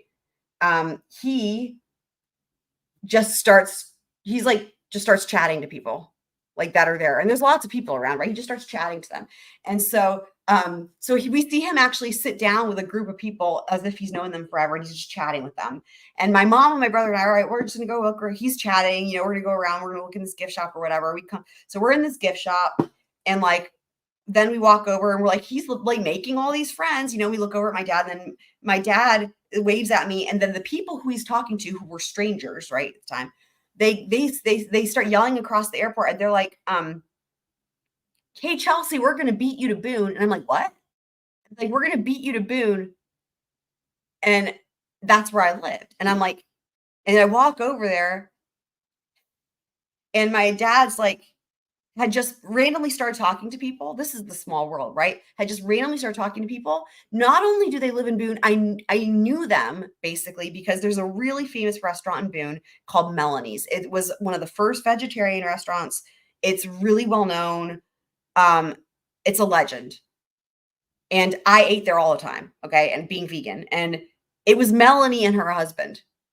And her husband's their best friend. And they go every year to Costa Rica. And that was who he just started chatting with. I was like, what is like, isn't that crazy? Oh my God. So some of y'all have been, okay, I'm glad you guys, yeah. Costa Rica, the sloths, Oksana, you have no idea. Like the sloths were a spiritual experience for me. So I'm glad you also know. Yes. Dude, my brother and I, when we saw the sloths, we called them sleuthies. I never thought about sloths in my life. And then we saw them up close and personal, like, and it was the type of thing where it was like the face. Like we saw the sloth. Oh my God, I'm gonna get emotional seeing that. Like, and it looked at us with the sloth face. And my brother and I, my parents actually didn't see it, but my brother and I did. And it looked right at us and made like eye contact with its little smile. And it looks like it's wearing a toupee. Oh my God. And my brother and I, it was like we looked at each other and we didn't say a word, but we both had the same feeling. And it was like, I know exactly what it was. It was like your heart is melting. Like that's an understatement. And it was like, it's life. It was like, that was like a life change. And I have been obsessed with sloths ever since. Like y'all know I love squirrels and penguins. But sloths are also tied for first place with my favorite animal. I also have I collect a lot of sloth things as well, in addition to squirrel things. Yeah, I don't know. I wonder, I don't know if that would have been enough though, DSN, to get a real taste for Costa Rica and the Pura Vida lifestyle, bachelor party. Okay, yeah, your food was amazing, coffee was amazing. For me, it was the people. Because we always stayed away from like the touristy areas. We were out there, in the jungle and stuff and rainforest and with the locals. And I was dubbed the translator for the family. That was a whole thing. And we actually made good friends out there with some of the local people we still keep in touch with. But it was like the Pura Vida attitude for me was when I was like, I don't ever want to leave. I want to just stay here forever. Yeah, the coffee, I know. It was insane. It was insane. Yeah. Did you guys meet squirrel monkeys? I actually have pictures of me from when we were there and covered in squirrel monkeys. And this was not like, there's some places you have to go and you pay and the poor sad animals. And it's like to interact. I don't know. Nasty. It's just captivity. Like we stayed in places that were just in the jungle, in the rainforest where you didn't do anything. It wasn't an attraction. You didn't pay for it. You just existed and you were surrounded like the squirrel monkeys, right? It was like, if you're out there and you have a banana, you're going to have squirrel monkeys on you. And they're everything that you would hope they would be and more. I can't even, like with the squirrel monkeys, this is just my favorite thing. The volcano, yeah. Yeah. Did any of you guys have Lizano salsa? Speaking of incredible Costa Rican things. That's amazing. Do you guys know where y'all were? Were y'all on the Pacific side or the Caribbean side? And did any of you guys go to the Cloud Forest, Monteverde? I need to go back because I have a whole list of places I want to go and see again. Oh, sorry. Okay. I have a whole list of places that we didn't get to see that I still want to see, so I need to go back. But it's a big country and it's not easy to get across it, And when we went, especially too, like a lot of it, because we like to go off the beaten path, it was like there weren't roads. So like to get from point A to point B was like a whole ordeal, and it was like took a long time. And it's probably different now to where you could actually, your trip could be different if you can get to places easier, Oh, so Oksana went to the Cloud Forest. Wow. Oh my God. See, I need to do that. I really want to do that. We didn't get to do that when we went before. So you were on the Pacific side. Okay. Yeah, we were, hang on. Yeah, we were on the Pacific side as well, I believe. Yes. Yeah, we did flew into San Jose and then we were in, I always forget the name of this place whenever I try to remember it. And then when I don't try to remember, I always remember it. It's, starts with a D. It's like a surfer town. We were there for a while. And then we were in Manuel Antonio. And Manuel Antonio was really cool. And then there was another, I can't remember. And then there was a third and a fourth place we were at. One of the best highlights too is we did this big horseback riding trip to this waterfall out in the middle of nowhere. We took these mountain horses.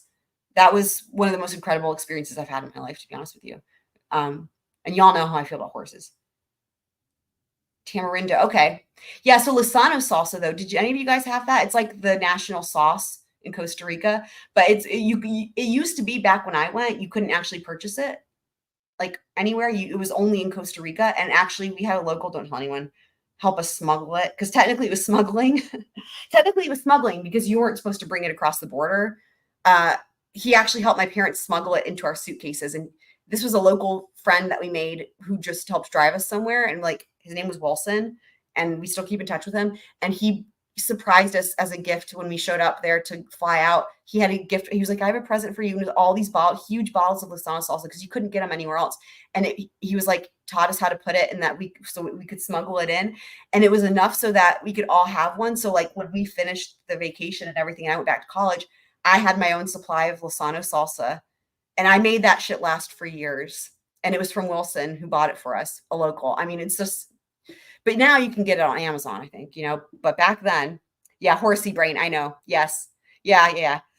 Oh, horses. Right. A reason to go back. Darn. I know. I'm with you on that. Dude, I didn't get to go to the sloth sanctuary, which is the biggest thing for me. I don't know how I'll make it alive because of my heart. Like, it's just, I'll just want to stay there and live with this. Like, oh my God, the sloth sanctuary. And the way the baby sloths have a natural instinct to hug, like, as if they needed to be any cuter. You guys can't see me right now, but I'm covering my face because I'm going to die of cuteness thinking about it. Cuteness overload. Like, oh my God. Yeah, yeah, exactly. Oh,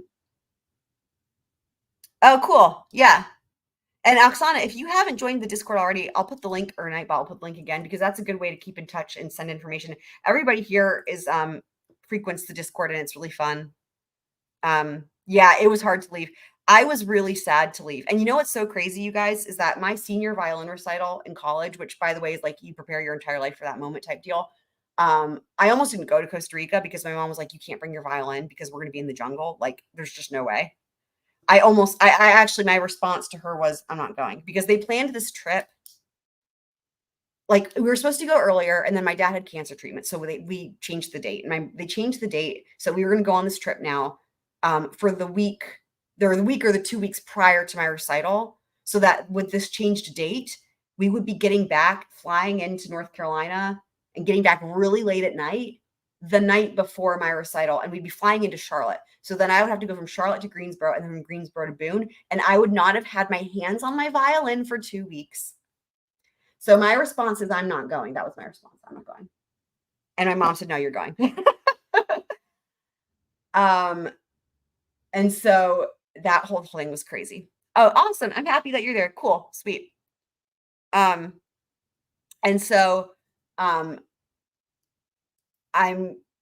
it was the best trip. And the crocodiles, you guys, I also love crocodiles. In case anyone doesn't know that, I love crocodiles. I actually have a stuffed crocodile, like a stuffed animal crocodile named Crocky, that I got because of that trip. I mean, I never cared about crocodiles until Costa Rica. And caimans. Did you guys see caimans? Oh my God. I think crocodiles are cute. Caimans are even cuter because they're mini crocodiles. And dude, I loved everything about.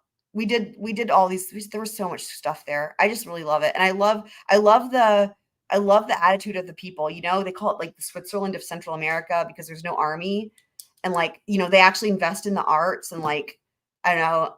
So yeah. So anyway, so we got back, and then like I was like so sunburned and tanned or whatever. And all I could think about, I had this big recital, and all I could think about was, I miss Costa Rica. I want to stay in Costa Rica.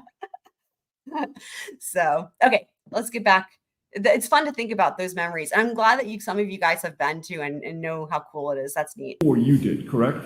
Yes, that's correct. And you actually met her in the parking lot? That's something. She was already in the vehicle in the parking lot, correct. And then you got into the car to drive to the Albert's home, correct? Yes, that's correct. All right. So I'm going to ask you about the ride back to the Albert's home in a bit, but right now I want to skip to when you got there, okay? Okay. When you first got there, your wife parked your vehicle in the driveway, correct? Yes. Which side of the driveway did she park your vehicle in? As I mentioned yesterday, I don't recall if it was immediately on the left, meaning the left towards the lawn, or if she was in the next spot over. She pulled in. I don't remember exactly if it was here or one spot over, but she pulled in. In the driveway at that time? At least two. I don't recall if there was more than two. So if there was at least two, those two would have been parked abutting the garage area. In other words, would they be? Let me rephrase. So there are 2 lanes in that driveway, correct? My recollection is 2 lanes, but there is more space I know when we go over and we've gone over, there's more space to kind of park 3 cars. Right? To the right, correct. Okay. But we weren't to the right. We were either left or middle. You were behind one vehicle, whichever lane you were in, or were you pulled right up to one of the garage entrances? I don't recall if we pulled all the way in or not, but I don't remember. So there were at least 2 vehicles in the driveway before you got there, correct? I'm approaching this, I will say, you guys remember whenever I had all these ideas during the Murdoch deep dive that seemed insane at the time, with all the truck and the chicken business and all this, and then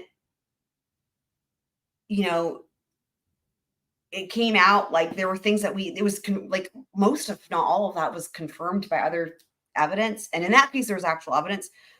Now my brain, I just keep thinking about this thing with the car, and I'm like, I need the telemetry for her vehicle. I need it, and I'm not going to be able to really set aside still questioning whose SUV that was until I have it. That's all I got to say. Driveway? Yes. Yes, there were cars in the I driveway. need the telemetry. I need the And something. when you parked in the driveway, Trial. fair to say that there was no black SUV at the Alberts home? Are you referencing Karen's SUV? I don't know what color the car, the Alberts. Let's just remind ourselves that the testimony regarding when the SUV was there and where it was and everything regarding the SUV is different from everybody. There's no consistency there, except they all say that there was no damage to the taillight and no one can call it a Lexus. But yeah, it's troubling. Cars were. Oh, okay. Are you referencing their SUV? Put it this way. Yes, I'm referencing Karen's SUV. That was not at the home. And that was not in the driveway, correct? Karen's SUV was not in the driveway. And it was not adjacent to the property or on the street anywhere that you could see? Correct. It was not there. All right, but you say that there was a Jeep in the street at that time, correct? There was a Jeep parked in front of the end of the driveway in front of the mailbox. And that Jeep belonged to Brian Higgins? I found out it belonged to Brian Higgins. I didn't know it was his Jeep when I arrived. And it had a... Again, the only people who say the Jeep is there are the Alberts and the McCabes. None of the kiddos, as I call them, Brian Albert Jr.'s friends, none of them see the Jeep. And actually, when I say the Alberts, let me be specific. It's Brian Albert Sr. and Nicole Albert. I'm pretty sure Julie and Chris they also don't mention the Jeep. But Nicole and Brian Albert Sr. say the white Jeep is there, and then him and Jen say it. Yeah, on the front of it. I mean, yes, it did. Because, it's so easy to miss a Jeep with a snowplow. It's just none of this makes any sense. It was parked adjacent to the Alberts property on Fairview, facing up the hill toward Chapman Street, correct? Yes. And at the time that you arrived, that was the only vehicle that was parked on Fairview Street adjacent to the Albert property, correct? Yes. And your testimony is that that Jeep remained parked in front of the Albert house, just to the left of the driveway as you faced the house, until Brian Higgins finally left and drove it away at the end of the night, correct? That's my recollection, was his Jeep was out in front of the mailbox. So, Mr. McCabe, I'm highlighting with a You guys, spotlight. I just going with this car thing that just bothers me. Remember, there was that, and we're going to watch it again, but there was that crazy moment with Jen McCabe in her testimony when, remember, they impeach her about where she sees the Jeep, because remember, she says she actually changes it to say that the Jeep was parked in between. Oh, what was it? The way I can't remember specifically, the way she describes in one of her grand jury testimonies, and he impeaches her with it, she describes the Jeep being parked in such a way that it would have made it impossible for the SUV to pull up. It's something like the Jeep was in between the SUV and the mailbox or something like that, right? And it makes it impossible. Like both things can't be true. I don't know. let me look at my notes, DSN, because I've written it all down. One of the Nagels or Ryan. Let me go. Okay. Ryan, I said, so Brother Nagel, no white Jeep. Heather Maxon, no white Jeep. Ricky Dotaltano, no white Jeep. Also said he didn't see the SUV at the intersection, which Heather Maxon and Brother Nagel see.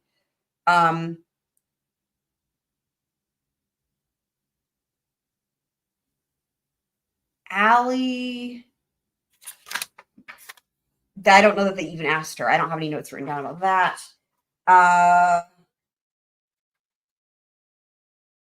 Where is my notes? Hold on, let me find my notes. Okay, there's Sister Nagel's notes. I don't have it written down for her. Hold on. Brian Albert, we know he saw. Brian Albert Jr. So Brian Albert, Brian Albert Sr., as we said, Jeep. Brian Albert Jr., no Jeep. And says that but here's what's interesting. This is a good one. Brian Albert Jr. says that Brother Nagel with the truck leaves before the SUV. Then Sister Nagel says the SUV was gone before she went out to the truck. Those are complete opposites. Let me say that again. Brian Albert Jr. says, obviously the truck is there and the SUV are there. The truck leaves before the SUV, means the SUV is still there. Sister Nagel says some opposite, that the SUV was gone before she went out to the truck. And actually, she makes a big point about that because there's a couple times where I don't know if I can't remember if it's on direct or cross, but it might have even been direct where, Lolly would ask a question like, oh, so yeah, when you went out to the truck and you saw the SUV, and she actually interrupts him and stops and corrects him and says, no, the SUV was gone before I went out to the truck.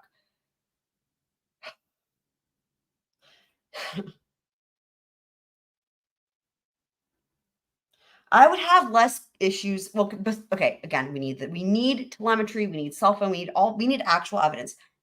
But again, it still just bothers me that no one, besides the fact that no one, like these are all opposite things that can't all be true. But beyond that, no one can even call it a Lexus. I mean, I thought I found more notes, but it's just my lyrics to the song. To the window, to the wall. And then Colin Albert doesn't see a Jeep. So yeah, that's what I got.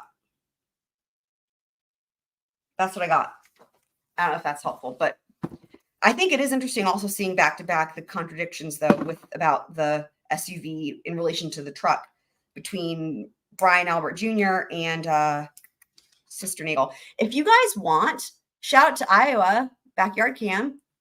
I saw your post today. I liked it.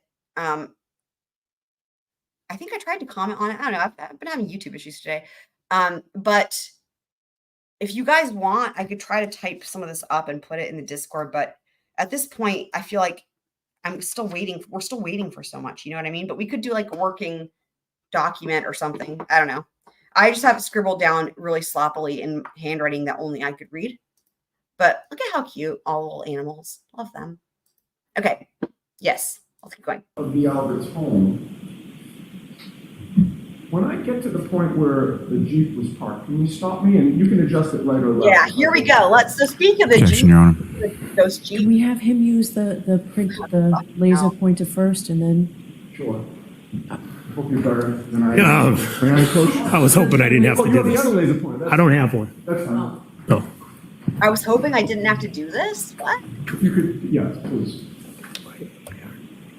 The Jeep was right there. From the edge of the driveway to right there. All right. I believe it was a two-door Jeep. Okay, it looks like a part of the Jeep would have been blocking the driveway. No, where the mailbox is, the Jeep was right there. Okay. It was not blocking the driveway. All right. I'm going to step a moment. Sure. The mailbox that's spotlighted there, Would that have been where the back of the Jeep was? Yeah, the back would have been right in the vicinity of the edge of the driveway in the Yeah, and mailbox. so the So it snow wasn't plow, blocking- so that would place the snow plow in the direction closest to the flagpole / fire hydrant, right? If the back of the Jeep is closer to the mailbox. In the driveway at all when you saw it? No, And it was facing to the left as we look at Exhibit 66, correct? facing, heading to the left of the house, correct. We can have the lights back on. Meerkat And as McCabe. you testified, that Jeep was there the whole night. Brian Higgins didn't go out to move it at any point, correct? I never saw Brian Higgins go outside to move his Jeep. About 5 minutes after Okay, you got you to see- the Albert home, You that guys, see how that's evasive though? That doesn't mean he didn't move it. He says, like, why? Okay, why the hell? Let's go back to the question. I love doing this review where we do the question and answer. Let's review the but question. at any point, correct? Hold on, I didn't go back far enough. Sorry. Too far. Let's try this. But at any point. Nah. Burr. There we go. Facing, heading to the left of the house, correct. We can have the lights back on. And as you testified, that Jeep was there the whole night. Brian Higgins didn't go out to move it at any point, correct? Okay, it was compound. Could have been objected to, but it was to a two-parter. So the first part was, so the Jeep was there the whole night, and then the second part, Brian Higgins didn't go outside to move it at any point, right?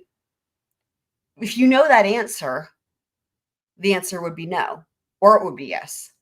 But listen to his answer. I mean, it's a yes or no question.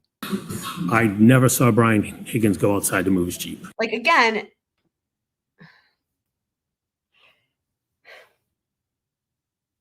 it's just not natural, right? If you would know, if the answer in your mind is no, it wouldn't make sense to say it that way, I never saw him go outside. So I don't know. I'm just saying that what we've learned is that the two of them, him and his wife, prepared a lot for this and hi Victor, glad you're here. Practiced for this, prepared for this. And so some of this stuff that if it was somebody else in a different situation, it might not be that big of a deal or whatever. When we know in this situation with them, I don't know. It's like, and again, it takes actually more thought to phrase it that way because that's not a natural answer. That's exactly right, Oksana. Yes, I agree. That's what I'm saying. Yeah. Not that I remember or I personally never saw it. Exactly. In other words, they're not saying it didn't happen. It gives them plausible deniability, right? Later on, if somebody says, well, look, it did happen, they can say, well, I never said I saw it happen, right? It's plausible deniability. But if you know for a fact it didn't happen, then you would just say that. Like you wouldn't go out of your way to give some sort of weasel answer, So also, Victor, in case you didn't know, also, I'll put the link in the Discord because we were just talking about this too. In case you are curious. About 5 minutes after you got to the Albert home that night, you saw a black SUV parked outside the home, correct? Yes, again, I don't know the exact minutes, but give or take 4 or 5 minutes. And when you saw that black Meerkat SUV McCabe. parked outside the Albert home, Higgins' Jeep was still there, correct? Yes, to my recollection, the Jeep was still outside in front of the mailbox. The black SUV was Face is parked getting in weirder and front weirder of as we Higgins' go. Jeep with the plow on the front, correct? That's correct. How far or close to that Jeep was the black SUV? I don't recall the exact distance. Again, when I looked outside, I noticed my focus was on the black SUV. He's not asking for the exact distance. He said how far or close. Which looked outside would have been in front of the front door. With regard to the distance between the Jeep and the black SUV, was it greater or smaller than the distance between you and me right now? There you go. Oh, it'd be smaller. If I'm the end, if you're the end of the Jeep and I'm the end of the Let's say that I'm the Lexus, rear end of the black Oh, you did say SUV, Lexus there. Interesting. and you're the front Let me back end that of up. the Jeep. I have Yeah, to say, say- that is the first time I've heard anyone say Lexus. Let's hear that again. That actually matters to me because that's been bothering me. I noticed my focus was on the black SUV, which looked outside would have been in front of the front door. With regard to the distance between the Jeep and the black SUV, was it greater or smaller than the distance between you and me right now?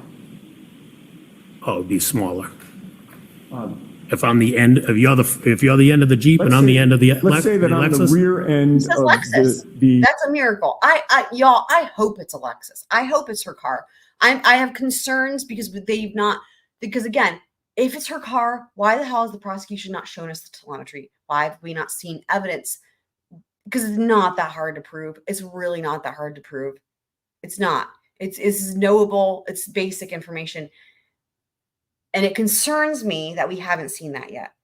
It concerns me that there's some other funny business going on beyond what we already know about, with potential Brady violations and stuff. So I hope it's her SUV. I really do. It gives me hope. The fact that he said Lexus gives me hope that it actually was her.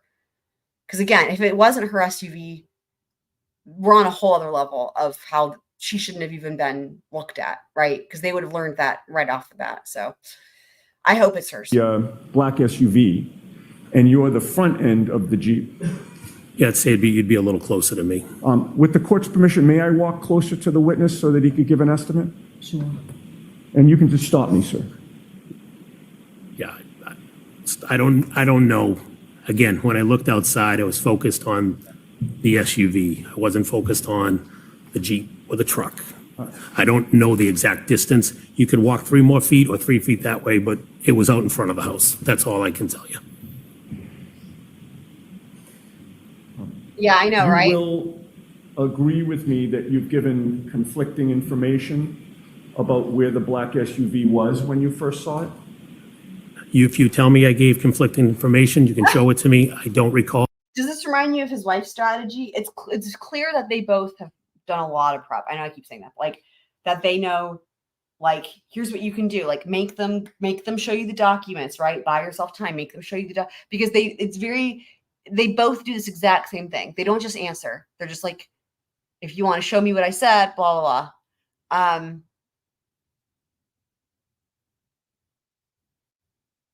Yeah, I think also, didn't they say there's no court tomorrow? I'm trying to remember now. I think they said there's no court tomorrow. I mean, so they do have days off, but yeah, I mean, it's going to be really interesting when they get to experts. Again, it's just it's just weird because why are they? And of course, when they get to Trooper Proctor, right, because the lead detective normally is going to be presenting evidence. In this case, it's just going to be trying to field all the fuckery because we know that's coming. So. Well, I've always said the SUV was in front of the house. Right. Totally. And when you said... Totally, yes. And we actually pointed out this morning when I was doing it live with her on the stand, I actually paused it at a moment where she actually has this angry streak in her, and her face is terrifying. There's a moment I actually was able to pause it, and I will timestamp it whenever it lets me pull up the video. I don't know what's going on with YouTube right now, but I will timestamp it because it was terrifying. It's scary. It really was scary looking. It was like fangs, kind of. But yeah, but the smile, the duper's delight, totally see it. In front of the house, you meant They're that both as so you animated. look out the front door Over of the the top. Albert residence, which on Exhibit 66 would have been the door to the left, that's the classic front door, The classic front door looking at the house on the main part of the Colonial. looking nice straight out from Planner there, Girl, too. that's where Yeah. the black SUV was positioned. Super Planner Girl. If you want to put that in the Discord, I don't know if you did already. I haven't had time to check, but yeah, she made Super Planner Girl made a meme with it. If you want to put that in the Discord, that would be awesome. I know, because I know you sent it to me. I did see that. Correct? In that vicinity, correct. Right. It would have been sort of directly in front of you as you look out that front door, correct? Like I said, in the vicinity of looking out the front door, was the black SUV. If it was 3 feet this way or 3 feet this, Picturing them like the Californians. I don't know if wifey's still here, but she knows what I'm talking about. The meerkat family with like the McCabe's heads, and they're just like peeking out from behind the drapes. And, way or and that's what they do during the birthday party. 3 feet that way. I don't know. It was just out in front of the house. Right. And that was where it was when you first spotted it, according to your testimony today, correct? Yes. But you spoke to Michael Proctor during the afternoon of January 29th, did you not? Yes, I did. That was the very day that these events occurred, correct? Yes, it was. You would agree with me that your memory of where that black SUV was when you first spotted it on January 29th would have been better on that very day than it would be today, correct? Possibly, yes. It's almost 2.5 years later? 2.5 years that I've lived in my memory, yes. So this, But your memory, I will say, this is the similar point to what I was saying earlier about the fact that he called it John's SUV or whatever, and then he says it was heat of the moment. This is kind of the point I was trying to make, which is like, well, that would be a way, like, I don't know, because also like it's technically your memory, that would be one way to try to write it off, versus like if you think about the fact that memory should be actually better. It's a similar idea. does not get better over time, correct? Objection. Sustained. On January 29th of 2022, when you spoke to Michael Proctor, you told him that you saw a black SUV parked to the right of the residence as you look at the property from the street. Did you not? I did not. Can you elaborate what you mean by to the right of the residence? Well, I will just repeat the question. Did you tell Michael Proctor on January 29th of 2022 that you observed a big dark SUV parked to the right of the house? What right? Looking at the house to the right? Dude. Or looking at the house to the left? Okay, first of all, thank you, Sewer Planner Girl, for putting Miss Finks in the Discord. Second of all, how, like, I hate this. They both did this. Him and his wife both did this. They're like, I don't understand the question. It's like, how can you not understand the question? It's a yes or no question. Did you tell them this? It's like, misunderstanding the question is so beside, like, they're quoting you to you. Y'all, it's just, let me rewind this a second. I can't stand this. This is some fuckery. SUV parked to the right of the house. I know. What right? Looking at the house to the right? Your statement. Or looking at the house to the left? When you say right, I don't know what you mean by right. Is your memory Visible left, exhausted as right. to what you told Michael Proctor? No, not at all. So if your memory is not exhausted, would you agree with me that while you were at 34 Space. Fairview, Oh my God, it's so you rude. told Michael Proctor that you observed a big dark SUV parked to the right of the house? That could have been the second time I informed him of seeing the SUV. Okay. If I suggested to you that that was the first time, according to what you told Michael Proctor, would you dispute that? Objection. I love how every time Lolly's going to object, and we heard this all day today too, you hear a long, deep sigh. And you hear that, honestly, it's funny. His sighing is more audible into the microphone than his talking a lot of the time. Because you always hear the big, long sigh right before he's going to object. Your memory exhausted as to whether or not that was the first or second time, according to what you told Michael Proctor. My memory is not exhausted. Okay, so if your memory is not exhausted, do you deny telling Michael Proctor that you observed a big dark SUV parked to the right of the house? Objection. Can you answer that? I don't know if I can answer it. I believe it's the second question. All right. I told him I saw an SUV and parked in front of the house. Then I saw an SUV move further up the road, which looking out of the house would be to the right of the house. So that would be when I saw the SUV to the right of the house, would be the second time I saw the SUV. I've always stated the SUV was in front of the house if looking out the front door. Okay, so when you talked, so you deny telling Michael Proctor that when you first saw the SUV, by the way, sir, is this funny? I'm sorry. you This were is laughing. not funny, sir. Not at all. I It's mean, been 2 years of misery. now same thing. Back to this approach. First of all, you're laughing. Okay. Second of all, same strategy as his wife. Now we're gonna switch it over to us. We are the victims. It's so fucking disgusting. Yeah, you are so true. Right, correct. Yes. But also, again, it's his statement. It's like, so he should know what he meant, right? Yeah, I know. yeah, exactly.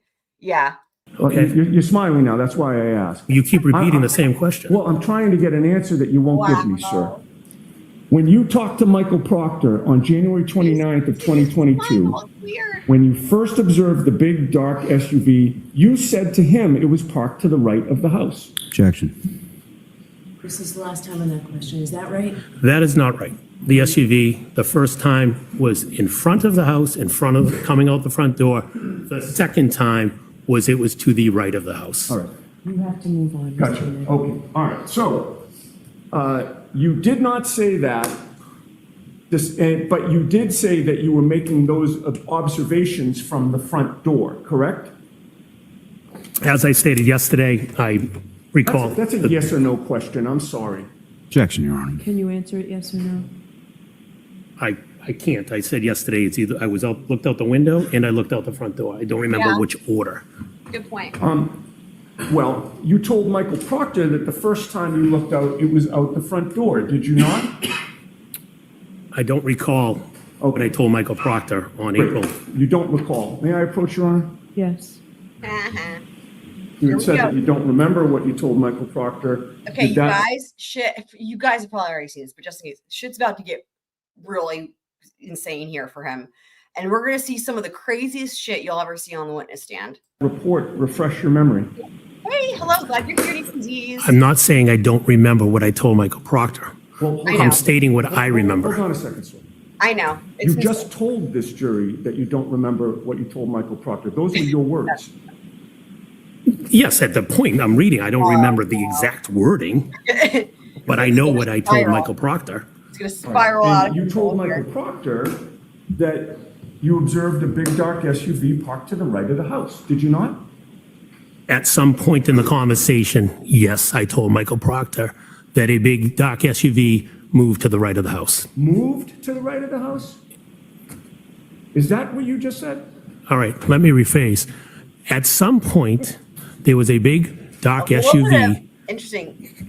parked in front of the right of the house. I physically didn't see it move, so I need to rephrase. I can't say move. Right, but what I'm concentrating on now, sir, is not what your memory is today or what you testified to the jury today. I'm concentrating on what you told Michael Proctor that very day on January 29th of 2022. Okay? And Look at him looking you over. initially guys told see that? him that it was parked He's looking over at Lolly like, hey, are you going to object? to the right of the house, the big dark SUV, and that you made those observations from the front door. And then you stated Bye. you looked out the front window and Objection, Your Honor. There and it is. observed the same You know what's so funny is he looked over at him before I decide. He's like, look. He looks over Lolly, and then we hear the sigh, and then we hear the objection. big dark SUV had Going, I love moved to the other side of the property, So correct? the objection sustained, you have to break that down, and I thought we moved Hi, on. Mikey, from love this, you. Mr. Nick. No, we haven't gotten to the second part of the, So bring the document, I'll see it side by side. All right. with regard to It's going to hit the Trooper fan here. Proctor's Mikey. report Glad that you're here, you have in Chris. front of you, right? It's Crazy. I for identification. Yes, I'm reading the report. Will agree with me You're gonna- that he Like, reported here's the thing, wifey, I know you're not, like, I love you so much. I feel like anybody, you don't have to know anything about this trial. What we're about to see coming up here with his behavior on the stand and the text messages that are coming up, you don't need the context. In my opinion, it's like, it's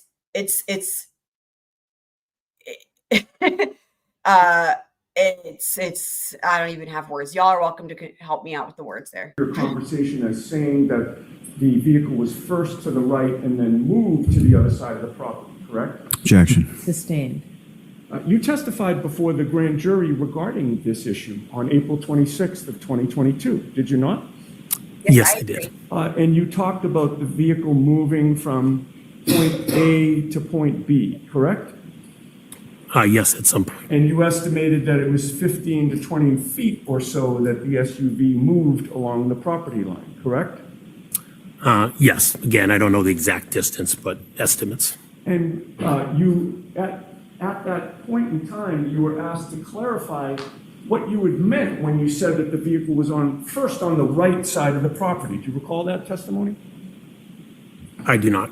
Do you recall that Mr. Lally asked you, to the right would have been toward the driveway side of the property, and that you answered that's correct? I don't remember the conversation. And again, to the right, looking at the house, or to the right, looking out of the house? Well, that's what I'm talking about. To the right, looking at the house would be toward the driveway, correct? To the right, looking at the house would be toward the driveway, correct? And that's your testimony where the vehicle started A out, bonanza, correct? yeah, And then moved toward the flagpole the second time? yes. The vehicle started in front of the house and moved towards the flagpole, correct? So looking out of the house, it moved towards the right. Now, excuse me.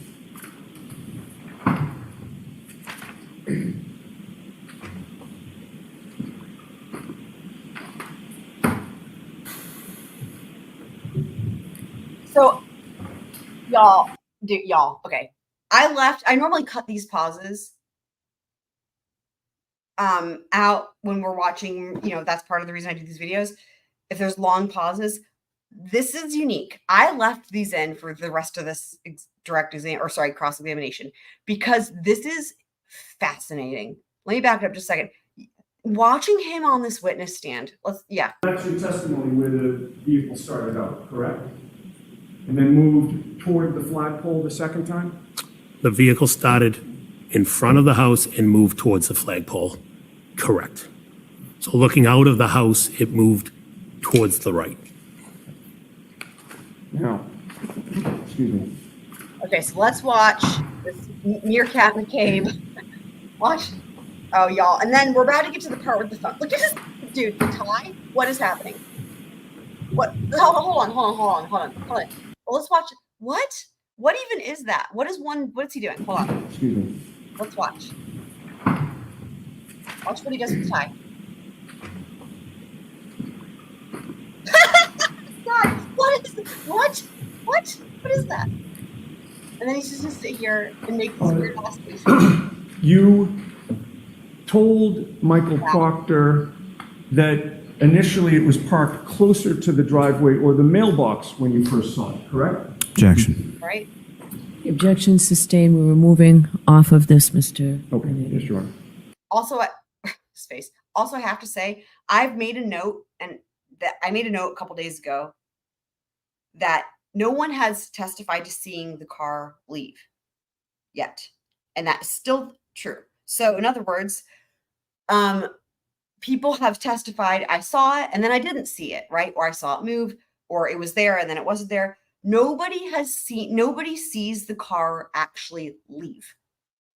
Right? And it went through a portal. I love that because it just combines it with Chad. That's perfection. Great job, Candace. Well done. 5 points for Candace. Like, whose line is it anyway? We're the something. We can never remember the first part of it. And the points don't matter. So if anyone wants to remind me at the beginning of that slogan is, feel free, but it's 5 points to Candace for that one, for tying it back to Chad. So nobody sees it leave. So I mean, it anything's possible with it.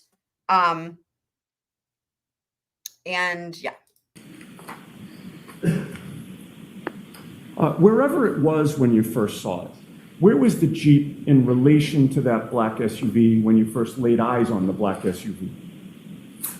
Again, I was focused on the black SUV. My recollection, the Jeep was still in the same spot, which we had pointed out earlier on the exhibit. Correct? In terms of where it was facing, the black SUV was behind? I'm sorry, the Jeep was behind the black SUV. Jeep would have been behind the black SUV, correct? And wherever it was along that property line, you would agree with me that before the black SUV arrived outside the Albert home, you didn't notice any tire tracks in the snow on the street in front of the house, correct? Before Yes, that's correct. before the black SUV arrived. I'm sorry, just when he said along that line, let me ask, when you hear that phrase, y'all, along that line, does that bring anything to y'all's memory? Does that jog y'all's memory for anything? I'm just curious. I'm gonna wait to see if you guys remember what I'm thinking of with that, just that phrase. Correct. And at all times that you saw the black SUV, first or second, it was always facing toward Chapman Street, correct? Yes, that's correct. And it was always facing in the same direction that you say that Higgins' Jeep was facing, correct? Yes. And that would mean that the passenger side of the black SUV was the closest I mean, you're close. You're in the right realm, wifey, but there's something specific side to the that from the trial with the phrase, using the phrase along that line. I know Albert someone's home, gonna remember. correct? Yes. And it was the closest side to you when you were first looking at it, correct? Yes. And now your testimony today is you don't recall if the first time you looked at that black SUV, it was through the front door or if it was through a front window, correct? Oh, see, y'all. Correct. I don't recall which one. I need to get the song done. I promise for next time, because you know what? See, here would be cue the song.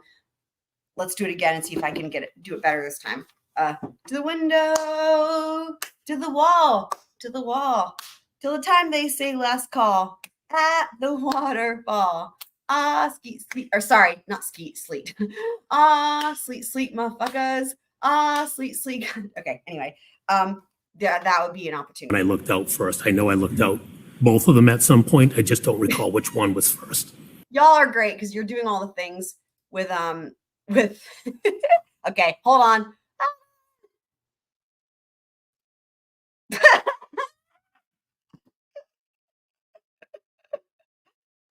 I'm doing this one because I want to.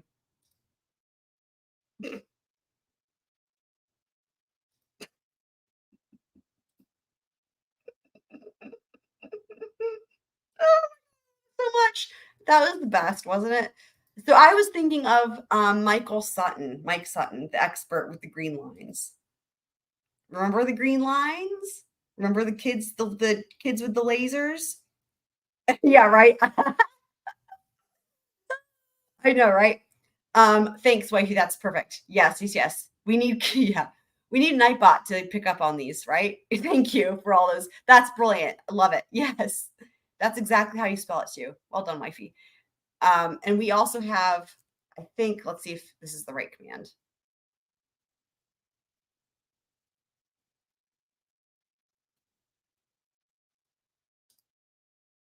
Oh, I forgot that was a command for unusual. So then there's this.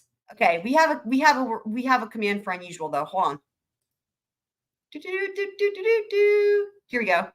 The paranoid thought and the paranoid thinking.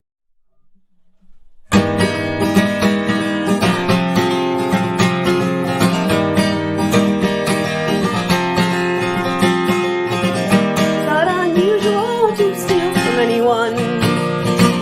Not unusual to have killed your wife and son. But even God would never forget what you've done. Not unusual to see you lie or pretend to cry.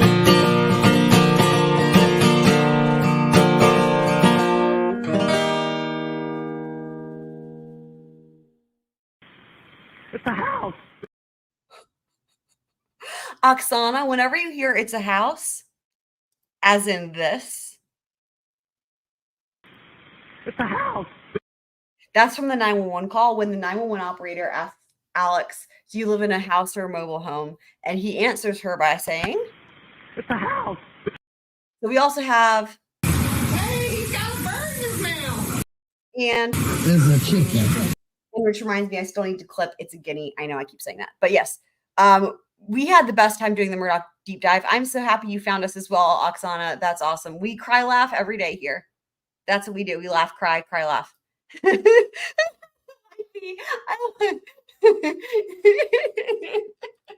Oh my God. I know. And shout out to the bulge. I don't think I have a way to just pull that up, or do I? Hold on. Now it's got to happen. Let's do this real quick. Let's do this the right way. Oh my God. I have a whole, by the way, I had to make a separate folder for all this Murdoch stuff, for the videos specifically. Let me find, hold on, where is it? Okay, here we go. Let me pull this up. This is, y'all, I just love it. I just love it. And it's not going to lose our spot in the video. It'll go right back, which is great. But let's just look at this real quick because this is amazing. Remember, because we haven't seen this in a while because we've only been doing Karen Read. So we've missed, I'm going to fast forward. There's some guineas. I'm going to fast forward because we haven't seen this in a while. There's the chicken. Oh my God. Road trip crew. Kay's all here. There's the two gray boys. Boys with the lasers. Y'all, I can't. And we're still waiting on the mannequin.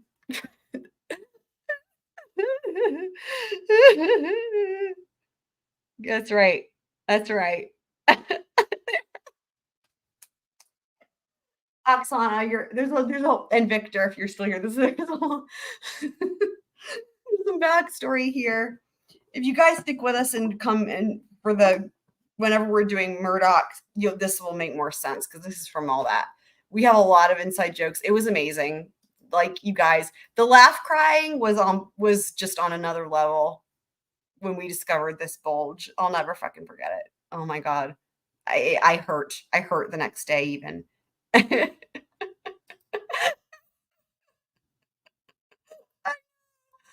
know the bulge. It's peeking out from behind the tree like you can't see it.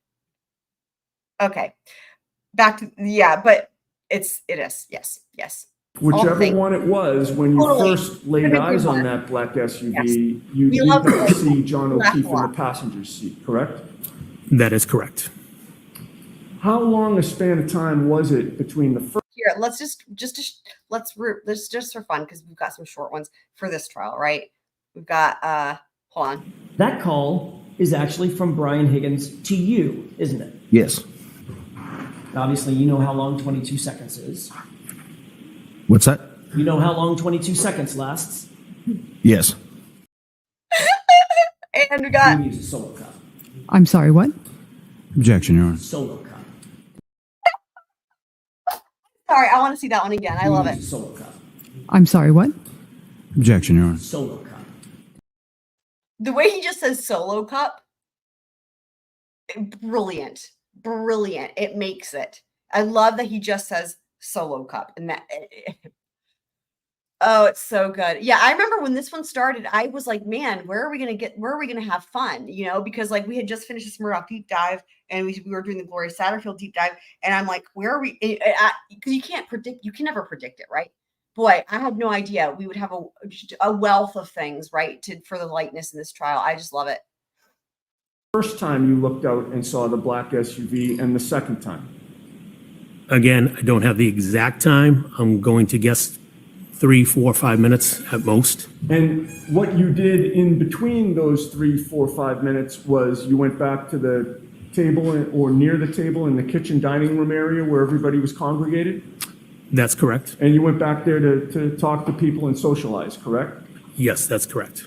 And then you came back to the front of the house and either went to the front window or the front door, and that's when you noticed that the black SUV had moved to the other side of the property, correct?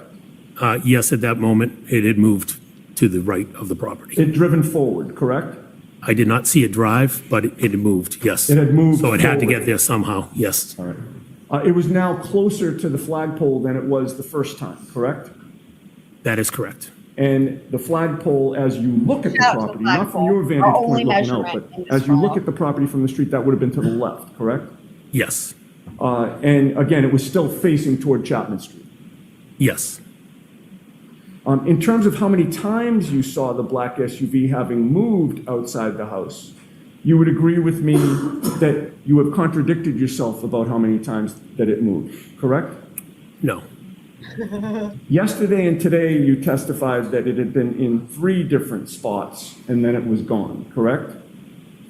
yes. Three times I looked out and saw the SUV. Right, and, again,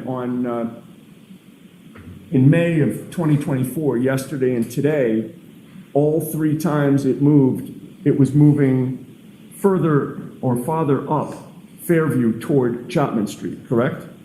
Yes, And in fact, you've testified now in May of 2024 that the third time that you saw it, the black SUV was even past the fire hydrant, just about to the neighbor's property, correct? I know, right? Yes. But again, your memory of where it was the last time that you saw it, or how many times you saw it, I should say, would have been better on January 29th than today, correct? Again, What if I assumption, did yes, I guess then? it should be. And in fact, when you were talking to Michael Proctor, you had just observed the black SUV just hours before speaking to him, correct? Yes. Not 2.5 years before. Right? Oh, yes. And when you spoke to Michael Proctor, you told him that you only saw the black SUV in 2 different spots, correct? Oksana, did I not say your name right? I feel like that's how you say it. And typically I believe that's like a Ukrainian name. So That's what it says on this paper. My recollection has always been, I Right, saw the that's a black good one. SUV Good in one. 3 different spots. And you just called it a paper. It's a police report, correct? Objection. That's his name, Mr. well, Unity. the way he holds that up and then laughs. Hold on, let me back. This is spectacular. It's a police report, correct? Objection. That's his name, Mr. Unity. What the hell's happening to Now, him? since you What the hell, talked man? to Michael Proctor on January Are you 29th, for real? Hold on. Sorry, stop everything. Did you say you're Russian? Who in the chat wants to speak for me here because my brain is like so I can't believe you're Russian. That's awesome. So no, not at all. The opposite. Not bullied. Okay. It's the opposite. I'm at a loss for words. I'm so excited. Do you speak, okay. Do you speak Russian? Do you go po-rусски? Do I have someone I can speak Russian with finally? I've been trying to get wifey to learn Russian so I can have someone to speak Russian with. Right? Wifey is triple R wifey. So, to anyone who's new. Triple R. This one.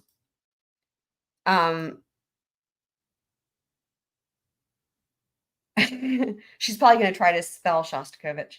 So, Oksana, no, actually, I don't even know where to begin. I'm like so excited. I was born with like this, like, no, like I need to play the violin, right? And so I was raised learning music and Russian composers. So everything as a little kid, I've been around Russian people. I've loved the Russian language, and I had it on my bucket list to learn Russian.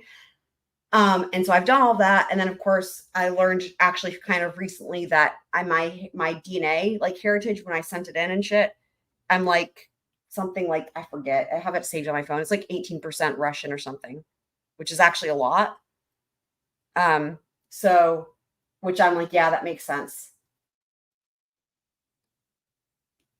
So you were born in Russia. Oh my God, this is amazing. I don't even know.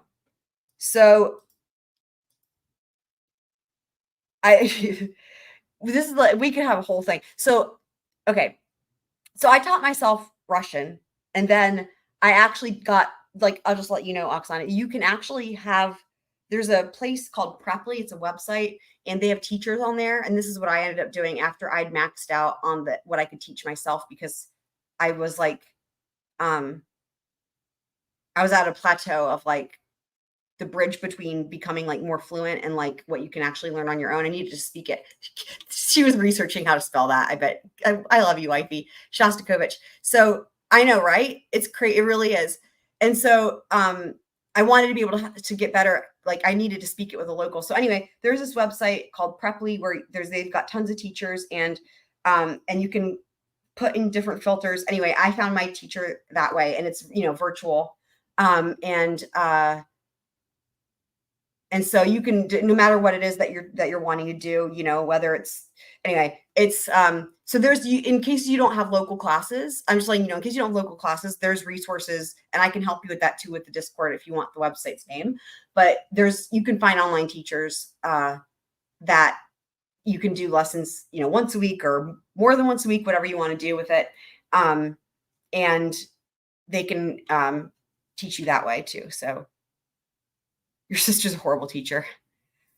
I mean, the other thing is too, I'm a teacher. I'm a violin teacher. I've never tried to teach anyone Russian. I would never. But I can speak it. Like I can, it's pretty, like, I mean, I'm close to, my goal is to be completely fluent. I've gotten pretty close, I think. And so it might be that, like, I don't know, like, depending on how much you remember, I don't know, like, we could practice with each other if you wanted, but I don't know. That's awesome. That's so cool. I'm so excited. Shostakovich, you're so cute, wifey. Shostakovich is my favorite composer, tied with Bach. So, of course, goes without saying. J.S. Bach. 2022. It's fair to say that you've had multiple conversations about this case with your family, correct?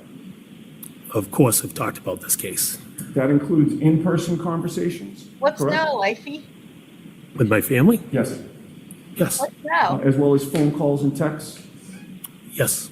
You've also, since you talked to Michael Proctor, have had multiple conversations about this case with your in-laws, correct? Oh. Yes. That also includes in-person conversations as well as phone calls and texts, correct? That is correct. And since you gave that statement to Michael Proctor, you've had multiple conversations specifically with Brian Albert, correct? Yes, I've talked to Brian Albert. That includes in-person phone calls and texts, correct? That is correct. Would you agree with me that in terms of the changes in your version of events from what you've testified during this trial to what is in Michael Proctor's report, Candace. you put the SUV farther down Fairview toward Chapman Street now, Texts are coming. correct? They're incoming. Objection. Existing. Your testimony during this trial puts the SUV past the fire hydrant, almost toward the neighbor's house, correct? Yeah. That is correct. But however many times you saw that black SUV, you'd agree with me you never observed any damage to the rear of that vehicle, correct? Correct. Never saw any damage to the rear right taillight, correct? That's what I was Correct. saying too. You'll also agree with me that every And time you Brady saw that was black out. SUV, the vehicle had its headlights on, correct? I was looking, as we talked about it moving up the property, I was looking at the back. I could see the back of the SUV. The assumption is the Candace. headlights were on. Candace, you're in for a treat. You're in for a real treat. Anyone who hasn't seen this, we're getting really close to the highlight of this shit show. But I wasn't looking at the headlights. All right, well, that would have meant that the area in front of the vehicle was lit up, correct? Yes, but like I said, it was further up the road. Now, sometime after that black Qualifier. SUV first arrived, you noticed that there were tire tracks, I should say, in a V shape on the street in front of the Albert home, correct? That's correct. And those tire tracks were from the curb in front of 34 Fairview toward the they're from the neighbor's window to the property wall. across the street and then back toward the curb, correct? Yes, it came out, waved out towards across the street and came back in. All right. And the pattern of those tire tracks that you observed were consistent with the vehicle making a three-point turn, correct? Objection. Can you answer that? I don't know if the vehicle made a three-point turn. It could be consistent with, because it was a wavy pattern. I've never looked at a tire tracks after I've done a three-point turn to determine what they actually look like, but That's in fair. and back out. There was nothing about those tire tracks that ruled out a three-point turn to you, correct? No? All right. You didn't see those tire tracks again until the black SUV arrived at the home, correct? Yes, I didn't see them previous to the black SUV. And Higgins' Jeep was already there before the black SUV arrived, correct? Yes, So Higgins' Jeep was already parked and stationary when there were no tire tracks in that area, correct? I didn't notice I parked my car, we parked in the driveway and I walked in the house, so I wasn't looking at the tire tracks. So, You but didn't see- Higgins' Jeep was already parked. Right, right. You didn't see tire tracks at that point, is my point. Yeah, well, I didn't see any. And at the point that you saw those tire tracks, there were no other vehicles in the area along the Albert family property line on Fairview other than Higgins Jeep and the black SUV, correct? That's my recollection, yes. Okay, so now we're going to go back to where I had left off with regard to meeting your wife, Jennifer McCabe, in the car after leaving the waterfall. You recall that we sort of left off with you getting in the car and starting the drive home. Yes. Once you got inside the car, your wife ultimately called John O'Keefe along the ride home, correct? John O'Keefe had texted my wife, and my wife had called him. He was asking where to. We think he was asking for the where to, where's the address. So she called him to tell him. And you knew that he was asking that because the Bluetooth of the car was connected to her phone, correct? I believe the Bluetooth was on. Again, I could hear his conversation. Yeah. My assumption is the Bluetooth was on. Right, you could hear both sides of the conversation, We're gonna correct? hear. I could hear John as well, yes. Yeah, your wife and John, correct? Well, yes, I was sitting next to my wife. I could hear her. And you heard John tell your wife that he was planning to go to 34 Fairview, correct? Yes. He had told your wife in your presence that he and Karen would meet your wife and you there, correct? He said, we're on our way. Right. And you knew, again, the plan was to go inside 34 Fairview, correct? Yes, that was the plan. You heard your wife tell John that 34 Fairview's off Chapman Street, correct? Either I was also talking, so I don't know if my wife was repeating, but yes, we did say off of Chapman Street. It could have been you, could have been your wife, but he was Yes. told it was off Chapman Street, right? That's correct, yes. And then your wife hung up with John, at least temporarily, but then John called back, correct? Yes, that's correct. He indicated he needed more specific directions to 34 Fairview, correct? Yes. And then you heard your wife, or maybe you participated in the conversation, I won't rule that out, but between the two of you, you did give him more specific directions, correct? Yes, we did. And either you or your wife, and you can correct me if you know if it's one or the other, but one of you told him to go down Chapman and take Fairview as if they were going to Bella's house, correct? Yes, we had mentioned go down Chapman to Fairview. You know where Bella lives. Drive past Bella's street. The house will come up on your left. Right, and I believe you previously explained that Bella was a friend of John's niece Kaylee and also your daughter Olivia, correct?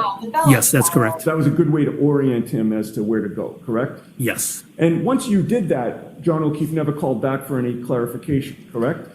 Yes, not to my recollection. All right, and with regard to your state of That's mind, confirming that John based on understood that their direction. conversation and the instructions that either you or your wife or both of you gave John, you certainly assumed that John and Karen would be arriving at Fairview coming from the Chapman Street direction, correct?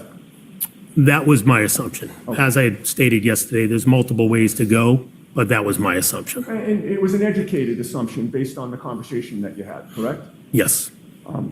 May I approach the witness, Your Honor? Okay. You see that there's a red bubble there. Does that have any meaning to you as you look at the map? Yes, it'd be the location of 34 Fairview. Okay. And as we look at the map, Cedar Crest is up the top and Chapman is down the bottom? That is correct.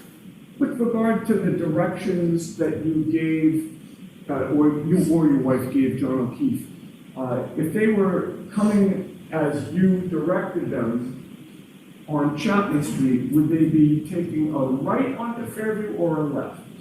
If they went the way that we mentioned, they'd be taking a left.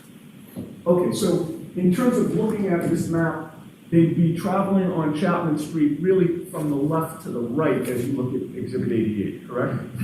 Yes, left to right, correct. All right, and that would allow them to take a left down Fairview, heading towards Cedar Crest, correct? That is correct. And you would I have a lot agree of thoughts with me about that that this. would put the driver's side.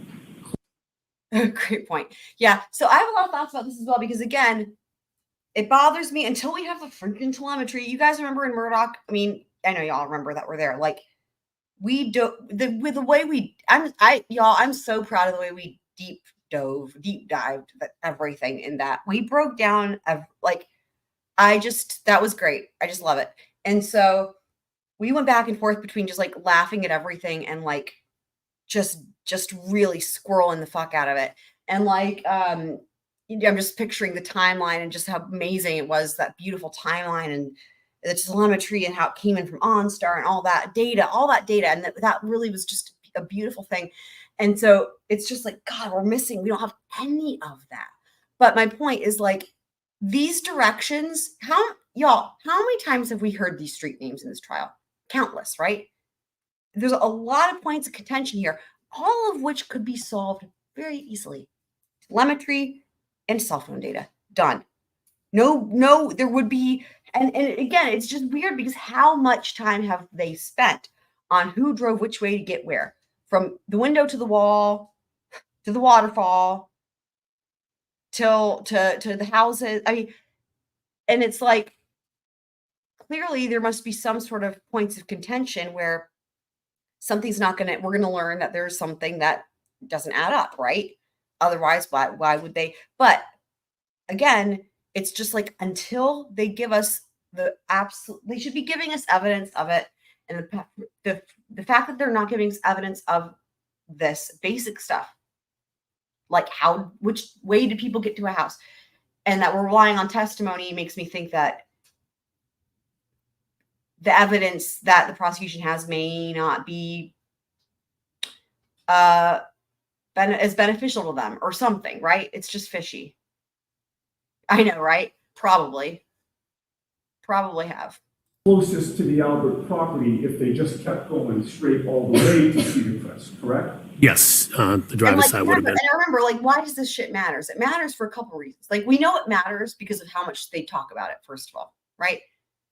But it matters because it's showing which direction a car would be facing. And we know that's a huge point. That's a huge topic in this trial because it's all about who would see what from a window, right? A window to a wall. And like, that's like a lot of this entire trial. So who would be closer to the driver's side? Who would be on the passenger side? Also the tire tracks. Again, all this could have been solved already very easily and would be affirmative with confirmed or denied with telemetry data, but we don't have anything in this trial. Because why? Why is that, you ask? Because There's no evidence of anything in this case.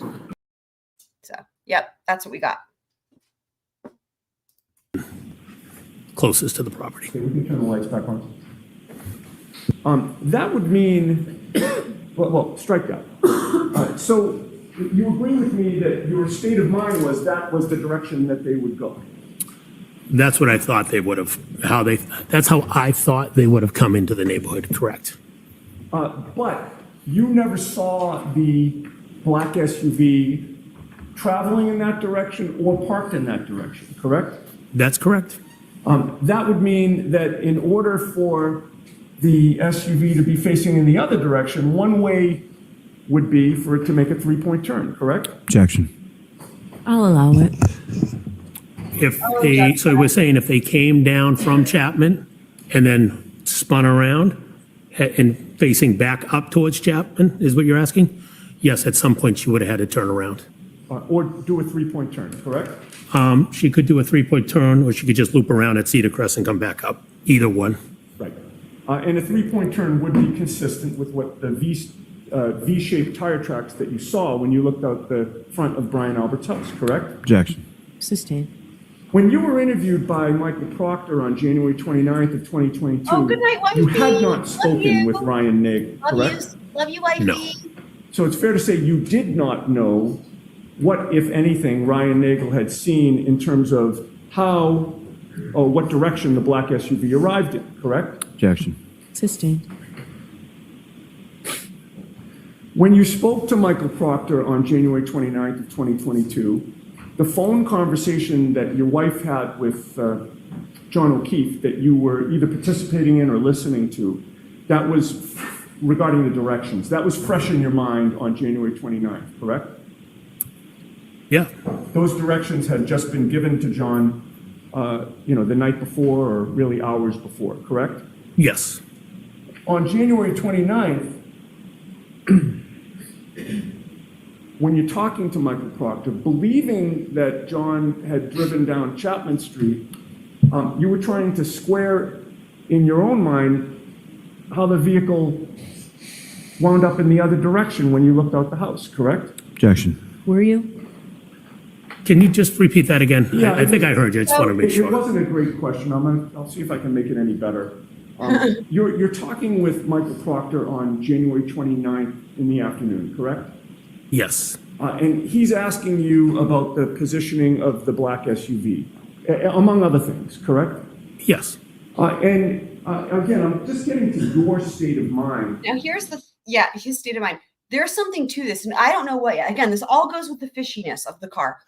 He's trying to prove something, and I'm not entirely sure what. It has to do with the tire tracks and the way the car was facing. Okay, and the other thing that we know now that's come in is there's the whole thing with the phone calls and the fact that it looks like, a lot of this business about Jen McCabe giving him directions, some of this might not have been accurate, right? Because we know they have those text messages, but then there were all those other calls. And remember, it was pointed out by Alan that it looked like maybe she was actually calling to try to find his phone. So with that in mind, that also is why it might matter, this whole thing about which direction they were going. Because maybe they were, what if they weren't lost, right? Like what if they actually had already arrived, or he had already arrived, or whatever.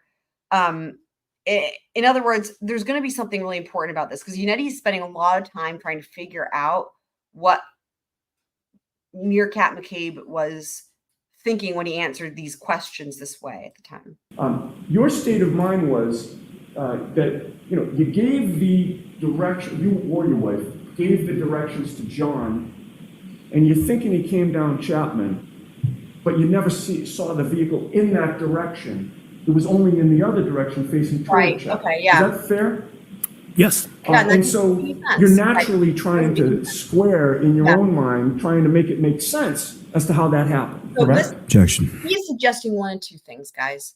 Either it wasn't the vehicle, which is the part. Remember, I know, DSN, if you're still listening, I know you're like, let's not get too crazy. This is my point. Either it wasn't the vehicle, it wasn't them, right? Like it was a different SUV, right?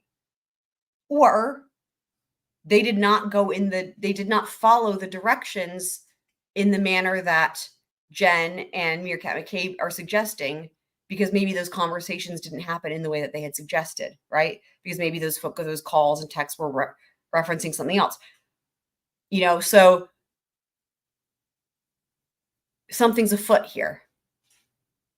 So let me just rewind that one more time. I mean, that's what's happening, though. Let's see. Gave the direction, you or your wife gave the directions to John, and you're thinking he came down Chapman, but you never saw the vehicle in that direction. It was only in the other direction facing toward Chapman. Is that fair? Yes. Yeah, so either you didn't give him those directions and you're making the directions up to try to explain maybe the whole thing about the directions is all bullshit, right? To try to explain why they communicated, or why, or it could be that they did give those directions, but then it wasn't the same vehicle. It was a different car. And so you're naturally trying to square in your own mind, trying to make it make sense Right, I know. as to how that happened, correct? Objection. You can answer that. Were you trying to square that in your own mind? I wasn't trying to, I don't know if I was trying to square it. Well, and the thing is we never got a straight answer from anybody on what cars the Albert family even owned at the time, which is crazy. Like when they were asked, what cars do you own? What cars were there? They're like, they were never able to give a direct answer, because they're like, well, we have these kids in college. We don't know who had what car. That was never locked down.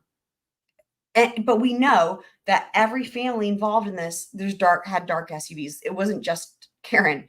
There was like a number of dark SUVs. So yeah, it's just insane. I just knew that for some reason her vehicle was facing up Chapman. Are you asking? All right. I didn't know what she did. I just know her vehicle was facing up Chapman. And to you, that was the significance of the V-shape. In fact, we have only SUVs, with the exceptions of the two Jeeps, the Jeep Wrangler and Jeep Cherokee. Allie McCabe's car, which is a small, I forget, Ford something, smaller car, sounds like.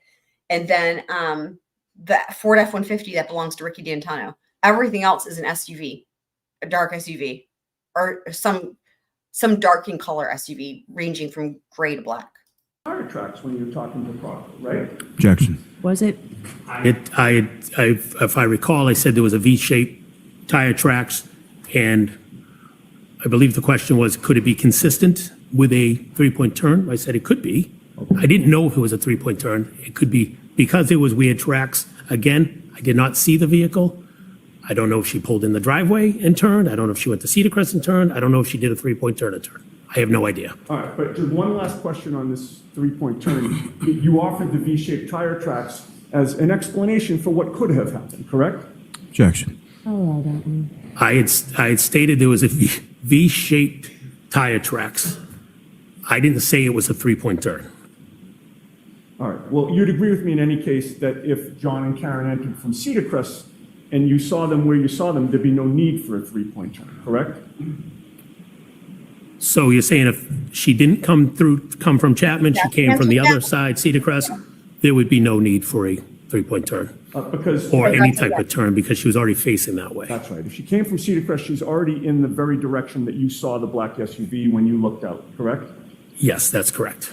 Now, your testimony during this trial is that you were looking straight out from the house to the street. And, you know, again, I understand your qualification. It could have been 3 feet this way or 3 feet that way. But your memory is that the car was essentially right in front of you, give or take, the first time you saw it. My memory is the car was right in front of the front door. Yes, okay. And you were looking straight at it, correct? As I had stated earlier, the first time I looked out, I don't recall if I was looking straight out from the front door or if I was peeking out through the window, but it was, my sight would had it lined up in front of the front door. So if I looked out from the front door, then it would have been, yes, straight in front of me. And with that And microphone, you would guys, agree oh my with God. me that driving me when you were bonkers. looking at the vehicle, from wherever you were looking at it, you were looking straight over the front lawn, correct? I would have been looking over the lawn, correct? And Again, the I was V-shaped focused on the tire vehicle. tracks were far. Hold on, Mr. Sorry. Unetti. I said I was focused on the vehicle. I was focused. I didn't know that he was not done with his answer. My fault. We only can have one person speaking at a time. The court reporter can't be expected to have two different people at the same time. So please be cautious. The lawyer needs to be Yeah, cautious of that. I will try, Your Honor. Did you get your full answer out, sir? I did. Okay. You would agree with me that the V-shaped tire tracks were farther away from you than the front lawn? Yes, they were on the road. And if you were able to clearly see those V-shaped tire tracks, you certainly were able to clearly see the Albert's front lawn, correct? As I mentioned, I was looking over the lawn, but I'm assuming the lawn was somehow in my visibility. I wasn't focusing on the lawn. Okay. I'm going to try that question again and see if I can get a yes or no answer. If you were able to clearly see the V-shaped tire tracks, you were certainly able to clearly see the Albert's front lawn, correct? If I looked at it, it's a confusing question. As I said, I was focused on the road. I wasn't looking at the lawn. But let me be clear. I'm not asking you if you looked at it. I asked if you were able to clearly see it. I would be able to, yes. And when you looked out at that black SUV, and saw the V-shaped tire tracks, you did not see a 6'2" man lying on the front lawn, correct? No, I did not. And at no point in time, whenever you looked at that black SUV, did you see John O'Keefe inside the vehicle, correct? No, I did not see John in the vehicle. At no point in time did you hear any yelling outside 34 Fairview, correct? No, I did not. At no point in time did you hear any scream of pain outside 34 Fairview, correct? No, I didn't. At no point in time did you ever hear any crash noises outside 34 Fairview. Objection. I'll allow it. No. And last question on this point, at no point did you hear any noises at all outside 34 Fairview that attracted your attention? No, there's music playing in the house, so I didn't hear anything. Okay. Now, after being at the Albert home I for a love period how, of time early that morning, Oh my God. you left I know. the home Yeah, approximately. just as we know, that's what they do. That's how they spend the birthday party. Brian Jr.'s birthday party who he's not invited and doesn't want to have, and they come over and they just peek out the window. That's what they do. Approximately 1:40 a.m. or so, Window to the Yeah, wall. give or take 140, 145. I don't know the exact time. and you walked out with your wife, Jennifer McCabe, and two of Brian Jr.'s friends, correct? Yes, Brian's two friends were joining Jennifer and I. We were driving them home. And whether you knew their names or not that night, you subsequently learned their names to be Sarah Levinson and Julie Nagel. That's correct. And you all came out of the house together, correct? Yeah, I don't recall who was where when we walked to the car, but we all left the house at the same time. And directly in front of all of you was the front lawn, correct? If I was to walk straight out the front door, yes, the front lawn's in front of me. And when you were walking out, the black SUV was gone, correct? Yes, that's correct. And when you first came out of the house facing that front lawn, you didn't see a black baseball cap, correct? That's correct. Or a black sneaker, correct? That's correct. Or 45 pieces of red plastic taillight, correct? That's correct. Or even one, correct? That's correct. And once again, you didn't see a 6'2" man lying on the front lawn, correct? No, I wish I did, but I didn't. As you were walking out with your wife and these two other women, none of them yelled that they saw anything like that, correct? Correct. And then you all piled into the vehicle which was in the driveway, correct? Yes. You and your wife got into the front, the driver's seat and the passenger seat, correct? Yes, I sat in the driver's seat. My wife was in the passenger seat. I had to brush off the car, but that's where we sat. And the other two women who were friends with Brian Jr. got into the second row passenger seat, correct? Yes. And I believe your testimony is you don't know who was where within that, but they did get in there. Yes, they were behind us. I don't know who sat in what seat. Once you got inside the vehicle, is that when you realized that you had left something back into the house? I don't recall leaving something in the house. Yeah, Heather Maxon. I don't recall leaving something in the house. Heather Maxon testified that he left his jacket and went back. I don't. If I did, I did. I don't Sorry. recall leaving something Sorry, it was Sarah Levinson that testified. in the house. You don't recall going back into the house? No, I don't recall going back into the house. If you went back into the house, the front lawn would have been directly in front of you from the driveway, correct? The lawn would have been to my left, and I would have went up the walkway to Right. the house. Okay, well, that's my next question. When you went up the walkway, the front lawn would have been to your left, right? Yes, that's correct. And then coming out, you would have had the same view that you'd had the first time, correct? Yes, I would have come back out the same way down the steps to the left. And without going through all the various items that I asked you about in terms of not seeing on the front lawn, you know, the speaker, the cap, the tail light, et cetera, you didn't see any of that stuff at any point the second time, correct? Correct. I did not see anything. Okay, so now you're finally back in your vehicle and you are backing out of the driveway, correct? Yes. Is it fair to say that to get to your, well, strike that. Is it fair to say that to drop the women off, your plan was to head toward Chapman Street? Yes, that's what we did. Which would mean that as you back out of the driveway, the rear end of your car would have been facing toward Cedar Crest. Correct. And then you would straighten out, and now you've got a straight shot up toward Chapman Street, correct? Yes. And it would also mean that you drove the length of the Alberts property, correct? Yes. Yep. While you did that, sir, Julie Nagel never said, "What was that?" Did she? I did not hear Julie say that. She never said she had seen a black object, correct? I did not hear her say that. She never said that she saw a black blob, correct? I did not hear her say that. And she didn't say that the black blob that she supposedly saw was 5 or 6 feet in length, correct? Again, I did not hear her say it. And she never said that she might have seen a person, correct? I did not hear her. You talking about in the car? Correct. Yeah, I did not hear her say it in the car. And you were right there driving, correct?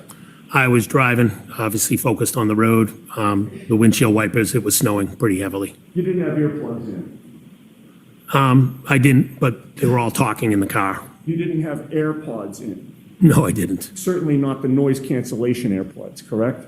Correct. I did not have AirPods in. And you never stopped the car because you never heard Julie Nagel say anything about anybody being in trouble, correct? Julie I did. did not hear her say it. Yeah, that was Julie. Julie is the only witness who said she saw anything in the yard, but it was real iffy because she didn't see. She initially wasn't interviewed in a timely fashion, and what she initially said was she saw like an object, right? And it wasn't until on the witness stand that was the first time that she said she saw a black blob, and that only when Mr. Lawley asked her how big it was, she was like 5 to 6 feet or something like that. But it was.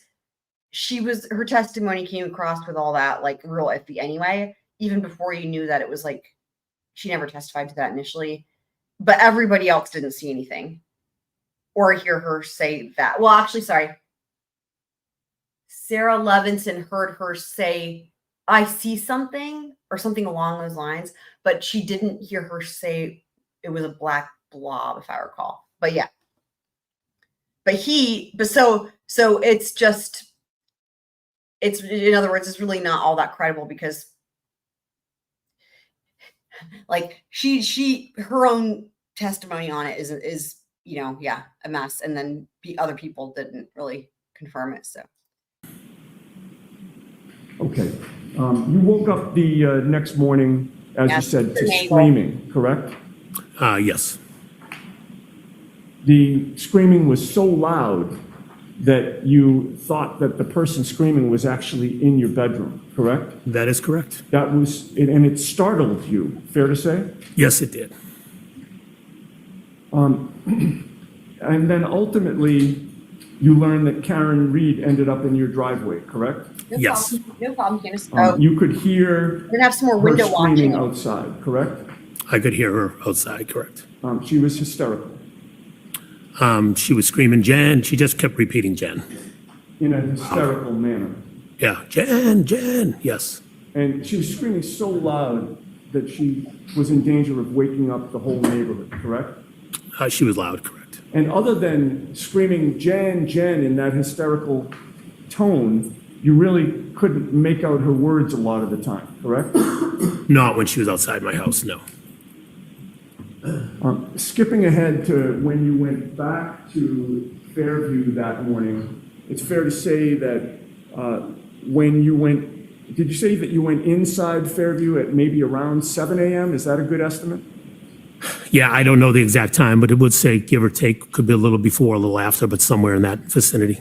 And I believe you testified that the only people inside that you saw there were your wife, Brian Albert, and Nicole Albert.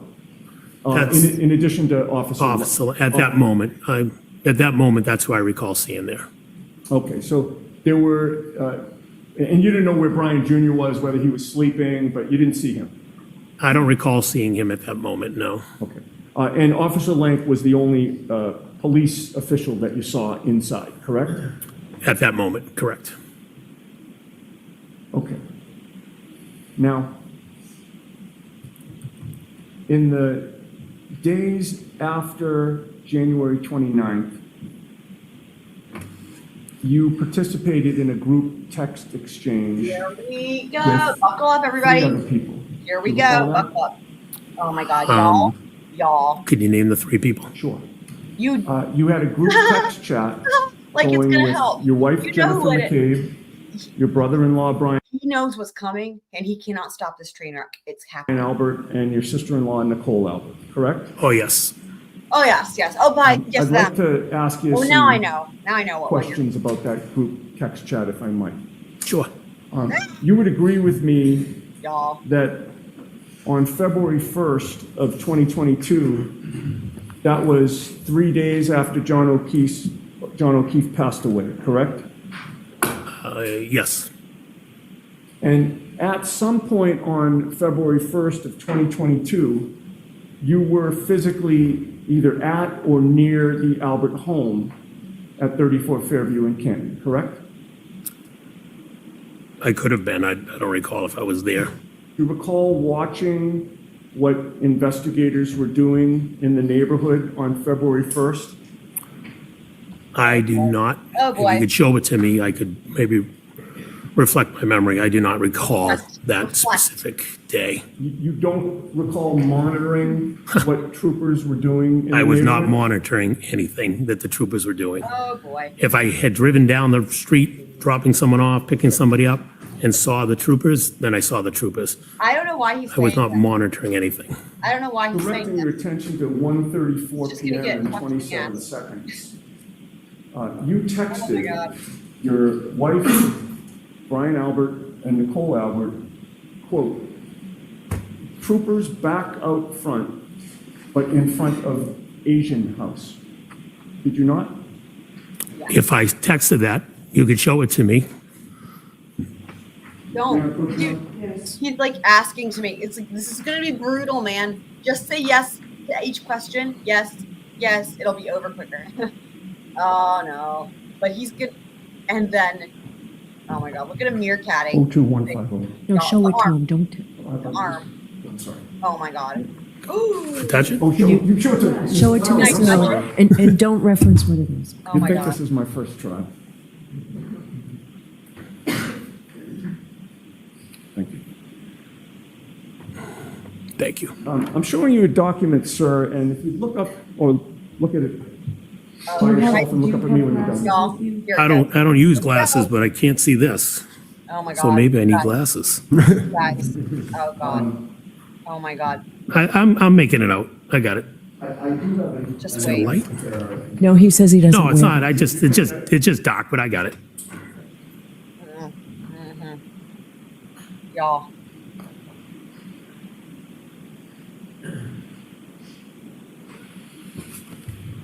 Go up front. Oh my God. What the hell? Never, ever have I ever. If you're struggling, I do. I'm reading mine, right? The middle one? Yeah. Yeah, You take yeah. all your time. The I time think you you I got forgot it. how to read. Yep. I see it. need. Okay. Oh, this is the If I may flash. just grab that Yes. back. Thank you. Yep. Yep. Look at the arm. The arm. Hold on. That's my. Having That's, reviewed- that's one of my favorite moments in this whole thing. And he does the funny tie thing again. Here, let's watch that. The pointless funny tie thing, and the arm. Here, let's see. Amazing. If you're struggling, I do. I'm reading mine, right? The middle one? Yeah. Yeah, You take yeah. all your time. The time. you Yep, need. I got it. Yep, I see it. Okay. If I may just grab Yes. that back. Thank you. Ah! Oh my God. Having reviewed that document, is your memory refreshed? I see that I texted what you said I texted. The troopers were outside of the house, yes. Right, that's Oh, boy. that's my question. This is Oh, boy. a page that contains the group text that you had That's with weird. Jen McCabe, Also. Brian Albert, and Nicole Albert, correct? Yes, And in terms of the question that I asked you, you now acknowledge that you testified troopers back out front, but in front of Asian house, correct? that's correct. Mr. McCabe, what is an Asian house? Oh boy. The next door neighbors to the Alberts were Asian. So you mean know, that right? a family of Asian origin lived next door? Yeah. Yes, They were the next door neighbors to your brother-in-law and sister-in-law? correct. They lived, if you come out of Fairview, they lived to the right of the Alberts. And did you know their last name was the Chungs? I had no idea that I've never met them. I don't know their last names. I just knew it was an Asian family next door. And you didn't feel the need to ask their names or try to call them by their names? I've never Objection. met them, The sorry. objections sustained. You know what, Ms. Giannetti, let's come to sidebar, please.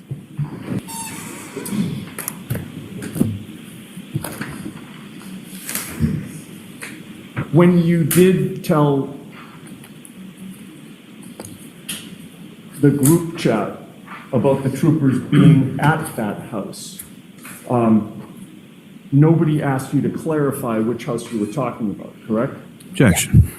So his point is like that they all must have called it the Asian house. I think that's the point. It's like he refers to it as the Asian house, and they're not like, what, right? Because you know how we're like, what? It's like they all must have referred to it as that, as a group in the group chat. I'll allow that. I Did know anyone ask you to clarify? Nobody asked me to clarify that I recall. In fact, Brian Albert responded with just a question right now. Yeah. Do you recall that? Yes, I think that was on the screen you just showed me. And you responded yes, correct? Did I get to see all the text or no? Oh my God. And with the court's permission, Yes. I'm going to give you the previous page in case you need it. Just give it to him. I'm sorry. Thank you. So am I to assume where you said Brian Albert said right now? Yeah, would you like to see that? So would that be the last one and then this is the next one? What you, I'm just making sure. I understand, I appreciate that. You tell me. Okay. If with the court's permission. Sure. Thank you. Yep, that's what I was just looking for. If I may collect the Oh my document. God. I know. didn't read the rest of it. No, no, take It take gets your time, worse. please. It gets worse. Okay, thank you. You? You're welcome. You would agree with me that after you told the group in this group text that the troopers were back out front, in front of that house, Brian Albert's response was, right now? Yes, And then you said yes, correct? yes, And then Brian Albert replied, okay, correct? Objection, Your Honor. As of the reading, Oh, is that how he replied? that's what it just said, yes. All right. Now, at that point, you texted the group that you were trying to get a picture of what you were seeing, correct? I didn't see that on the text. And you don't deny that you said that in the text, correct? Can you show me the text, please? Oh no, not again. Oh, did you say you didn't see it in the I text? didn't see that, no. I'm sorry. I think that's probably because I didn't give it to you.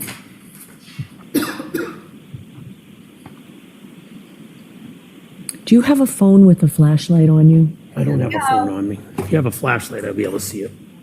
Do you mind? Oh, Just dark. Nancy. Madam Court Reporter, Mr. Clerk will. Oh, okay.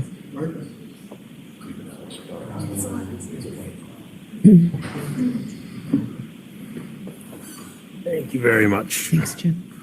All right, much better.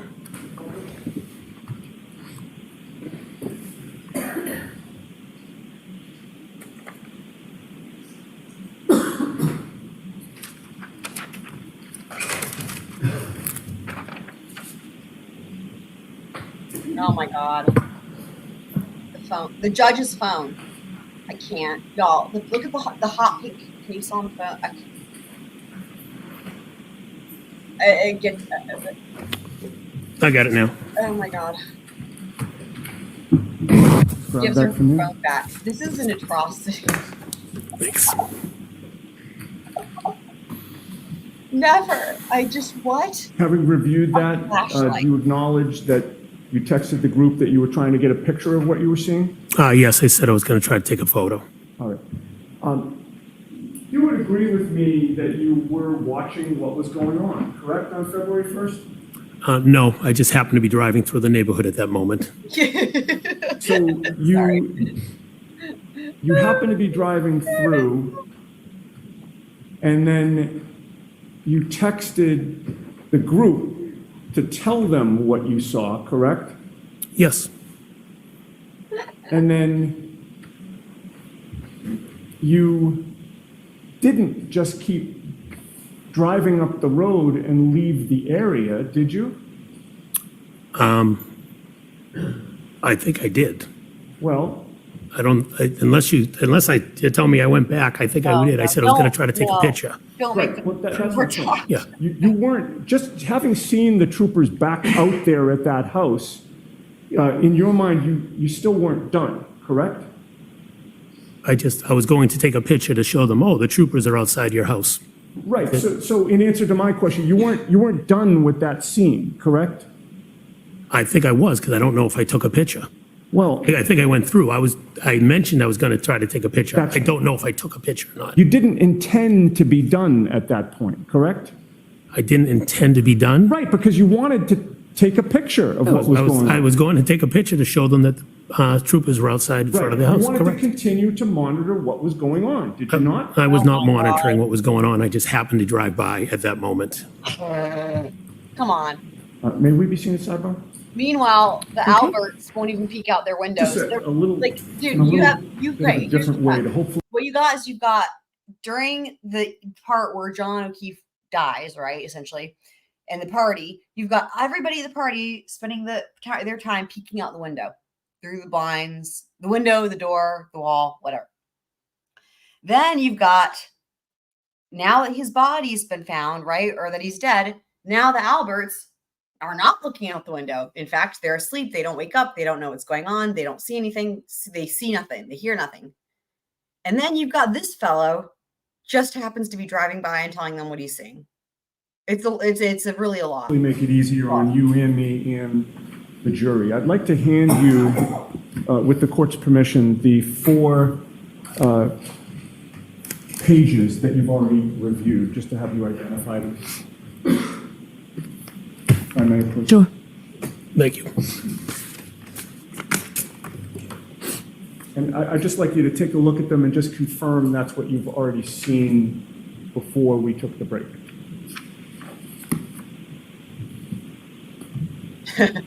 Everything's gonna be simple with him, though. Now it looks like he's got his own thing.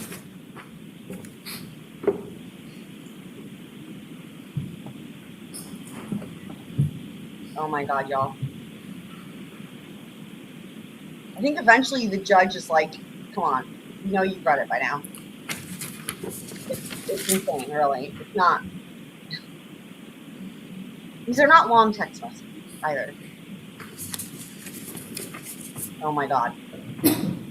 Oh my God. It's excruciating, really. He's gonna do that until somebody stops him, is what it really is. Yes, these are the ones you showed me earlier. Thank you, sir. May I approach it? Yes.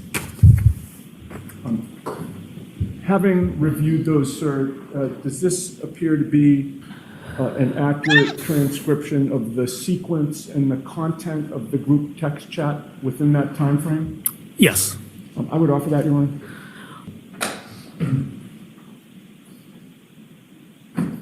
Here we go.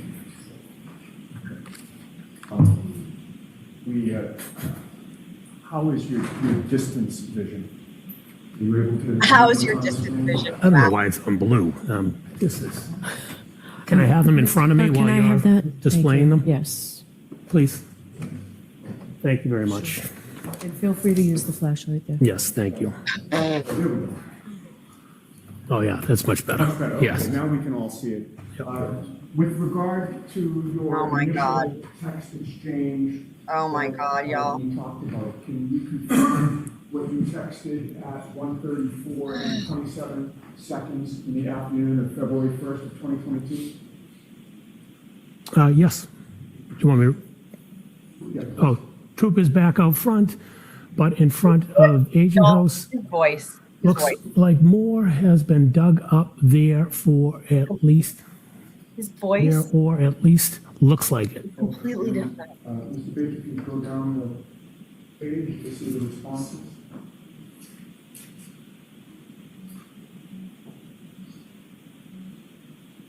Okay, and who was it that responded to your notification that the troopers were back out front? That would be Brian Albert. Brian Albert Senior. Yep, see, And his response was? right now. And that was at 1:34 PM and 45 seconds? Yes, it was. And you Oh, took that boy. to be a question, correct? Yeah, asking right now, yes. All right. And you responded to Brian by saying what to his question about right now? I responded, yes, And that was at 1:34 PM Oh, and boy. 56 seconds? yes. You would have still been on scene at that time?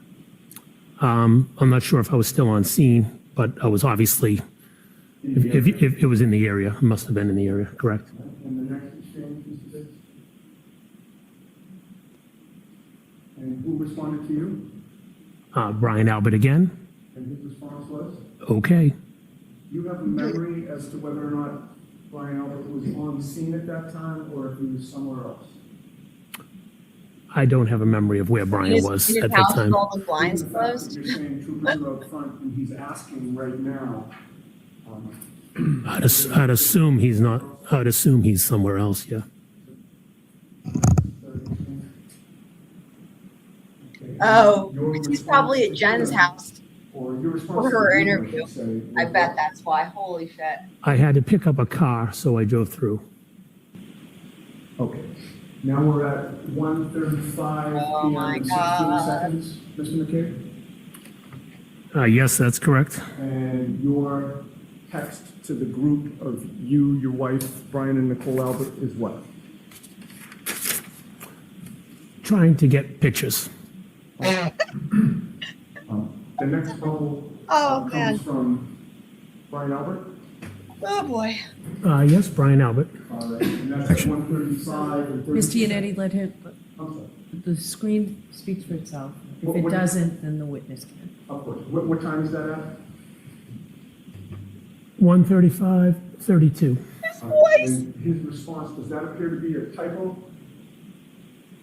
PK, I'm assuming. That is from whom? Brian Albert. All right. And I'd like to just go over two more areas of these group chats with you.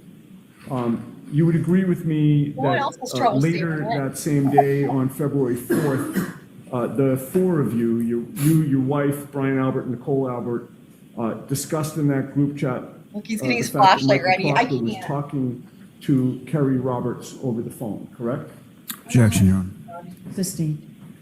So what I'm going to do now, sir, is to hand you 3 more pages and ask if you can identify those. Oh God, it gets worse. It gets worse.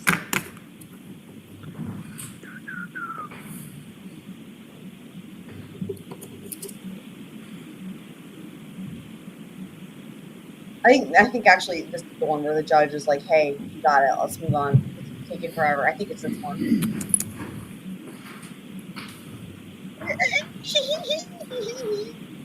Like, what's this thing? I don't know how to read. What's a paper?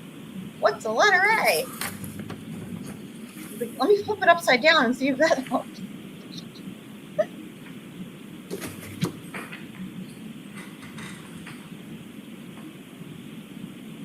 Oh man, it's painful. It's painful, really. Dude, oh my God. He really does not want these text messages to come in. These are worse than the previous ones, given his gestures.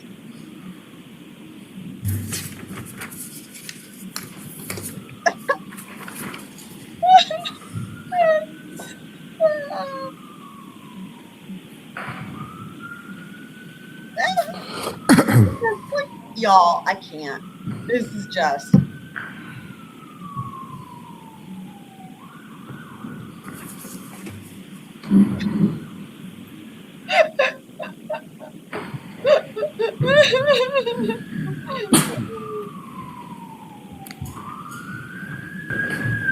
Still go. I cut some time there. This is insane.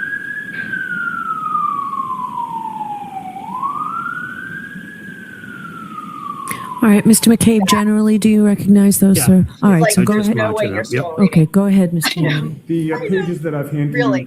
handed to Y'all, you, and that you're now having. had she not stopped him, he would still be sitting there trying to read. Look at his face. Oh my God, sorry, that was perfect. I paused it. He would still be sitting there trying to read these. Like, just picture like in a movie or a show where it's like 50 years later and then it flashes forward and then they're still doing the same thing, but they're a skeleton. I'm like picturing that. Like, he's still making the meerkat face. He's holding the flashlight, trying to read, and it's like, we're all skeletons, that type of thing. Possession. Those are from the same group chat that you identified earlier, correct? Yes, that's correct. And it appears to have the same sequence and content of the group chat as well? Yes. I would offer that one. Over the Commonwealth's objection, again, I'm not sending anything to the jury that they can't read. So let's They're mark fine. this Just for him. identification. I love the sirens so much. And the substance of those, each individual one. It's so specific too to this trial and Murdoch. Understood. So, Mr. Bates, with regard to page 2160, I'm looking for the second bubble. Do you have an extra copy for me to follow along? No? Sure we do. Or Jim, was it, Mr. United, was this in the, what was marked for, you're using that? All right, I believe we have extra copies. He's like practicing with the cell phone ahead of time. I can't. Y'all. all right. And if it's a question by question objection, just, Hold on. Okay. So normally, again, this is the type of stuff normally I would cut out but I left it in because watching him is amazing. Let's back this up. It's worth actually seeing. Let's watch it again. This is all right, incredible. let's mark this for identification. And the substance of those, each individual one will be question by question. Understood. So, Mr. Bates, with regard to page 2160, I'm looking for the second bubble. Do you have an extra copy for me to follow along? No. No? Flashlight. Watch. Or Jim, was it, Mr. United, was this in the, what was marked for, you're using that? Practicing. All right, Oh my God. We have extra copies here. Thank you. all right. And if it's a question by question objection, just, May that be displayed, Your Honor? may what be displayed? And I did not take it in. I said the content on a question by question, so it's each bubble. All right. You saw that at 3:01 p.m. and 48 seconds on February 1st I that know. you It's really something. texted, quote, very weird that she's been barely interviewed. The whole dead comment was just told. I was supposed to have them talk last night and forgot to tell Proctor to call her. You recall that? I recall it, correct. All right. And those were your words, correct? Yes, they are. And may that be displayed? No, it's in. We may display it later, but I'd like to move this testimony along, so that's in evidence. And then in that discussion, at 3:03 p.m. and 15 seconds, it was Brian Albert who texted, quote, hope they don't think she's making it up after the fact for some reason, end quote, correct? Objection. I'll allow that. Can you read the timestamp again? It's the second It's on page. page 02161. Oh, I found it. Yeah, Yes. it's in the middle. I got that timestamp correct? 3:03:15. Correct. And I read that accurately. Hope they don't think she's making it up after the fact. Yes, that's correct. And then less than a minute later at 3:05 and 32 seconds, you replied, yes, she was hardly interviewed, and I think just answered what was asked. Oh, I'm sorry, strike that. Strike that whole question. Oh my I God. skipped his next response, which was at 3:05 and 2 seconds, where he said, but if they barely interviewed her, that's on them, correct? That's from Brian. Yes, that's correct. Okay. Now, Oh my God. with regard They're to talking that about Carrie exchange, Roberts here. you would agree with me that you were talking about Kerry Roberts being Yeah. interviewed by Michael Proctor, correct?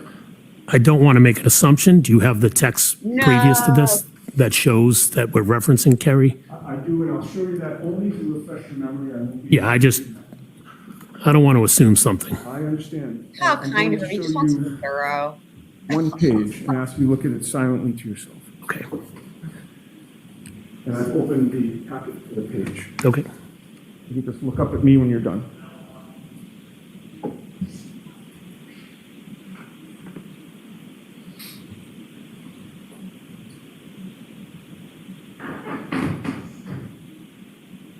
Yeah. Again, my assumption it's Kerry based.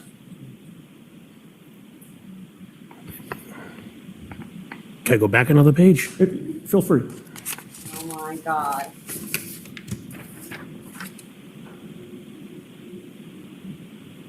Okay, that's what I was looking for. May I approach? Yes. Did those previous pages refresh your memory about the context of your group chat conversation? Yes, it did. And certainly it was talking about Kerry Roberts being interviewed, correct? Yes, it was. And you were passing along information about that interview to Brian Albert, were you not? Yes, I was letting him know that Kerry was being interviewed. And you were telling him things that she was saying, correct? Oh boy. Remember you said the whole dead comment was just Oh told? my God. Objection, Your Honor. Sustained. Look at his All right, face. in any case, we're going to move on to the very last Face. discussion that I'd like to ask you about. We have to watch that little bit. That's true. Let's watch that again. His face there. He's like, yeah, duh. Obviously that's sustained, as if he like knows anything. Amazing. Remember you said the whole dead comment was just told? Objection, Your Honor. Sustained. All right, in any case, we're going to move on to the very last That's insane. That's insane. discussion that I'd like to ask you about.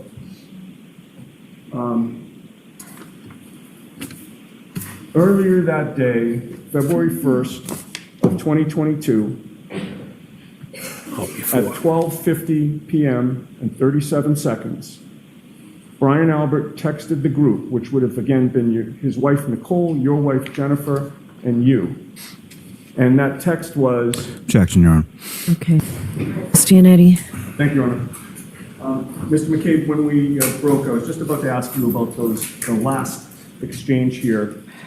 You will agree with me that on February 1st of 2022 at 12:51 and 49 seconds, you texted the group chat to say, ask Chris to ask some questions, correct? Yep, I'm reading it right now. Yes, that's correct. And who was the Chris you were referring to? That would be Chris Albert. Brian's brother, correct? That is correct. And then you then texted your wife, Brian Albert, and Nicole Albert, quote, tell them the guy never went in the house. There it is, right Correct. there. That's That's part of the same text. oh Yes. my God. Mr. McCabe, who was the guy that you were referring to? Does he have a Oh my name? God. That would be John O'Keefe. When you told the group, Let's hear. That's my favorite Tell part. them- It's like as if saying it's part of the same text, as if that helps. Let's just listen again. Amazing. to ask some questions, correct?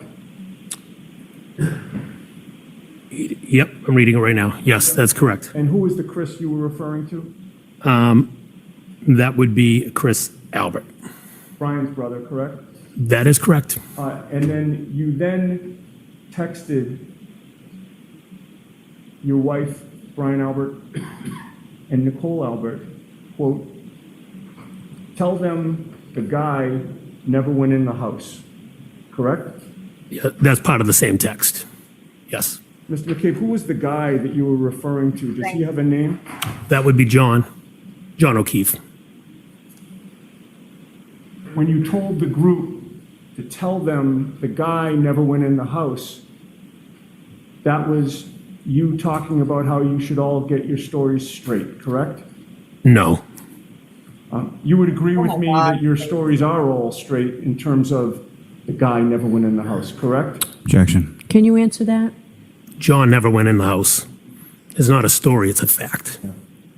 Well, when you said, tell them the guy never went in the house, Brian Albert was on that exchange still, was he not? He was still part of the group text? Yes, Brian is on the exchange. And Brian Albert was the one to respond, wasn't he? Let me switch pages here. Oh boy.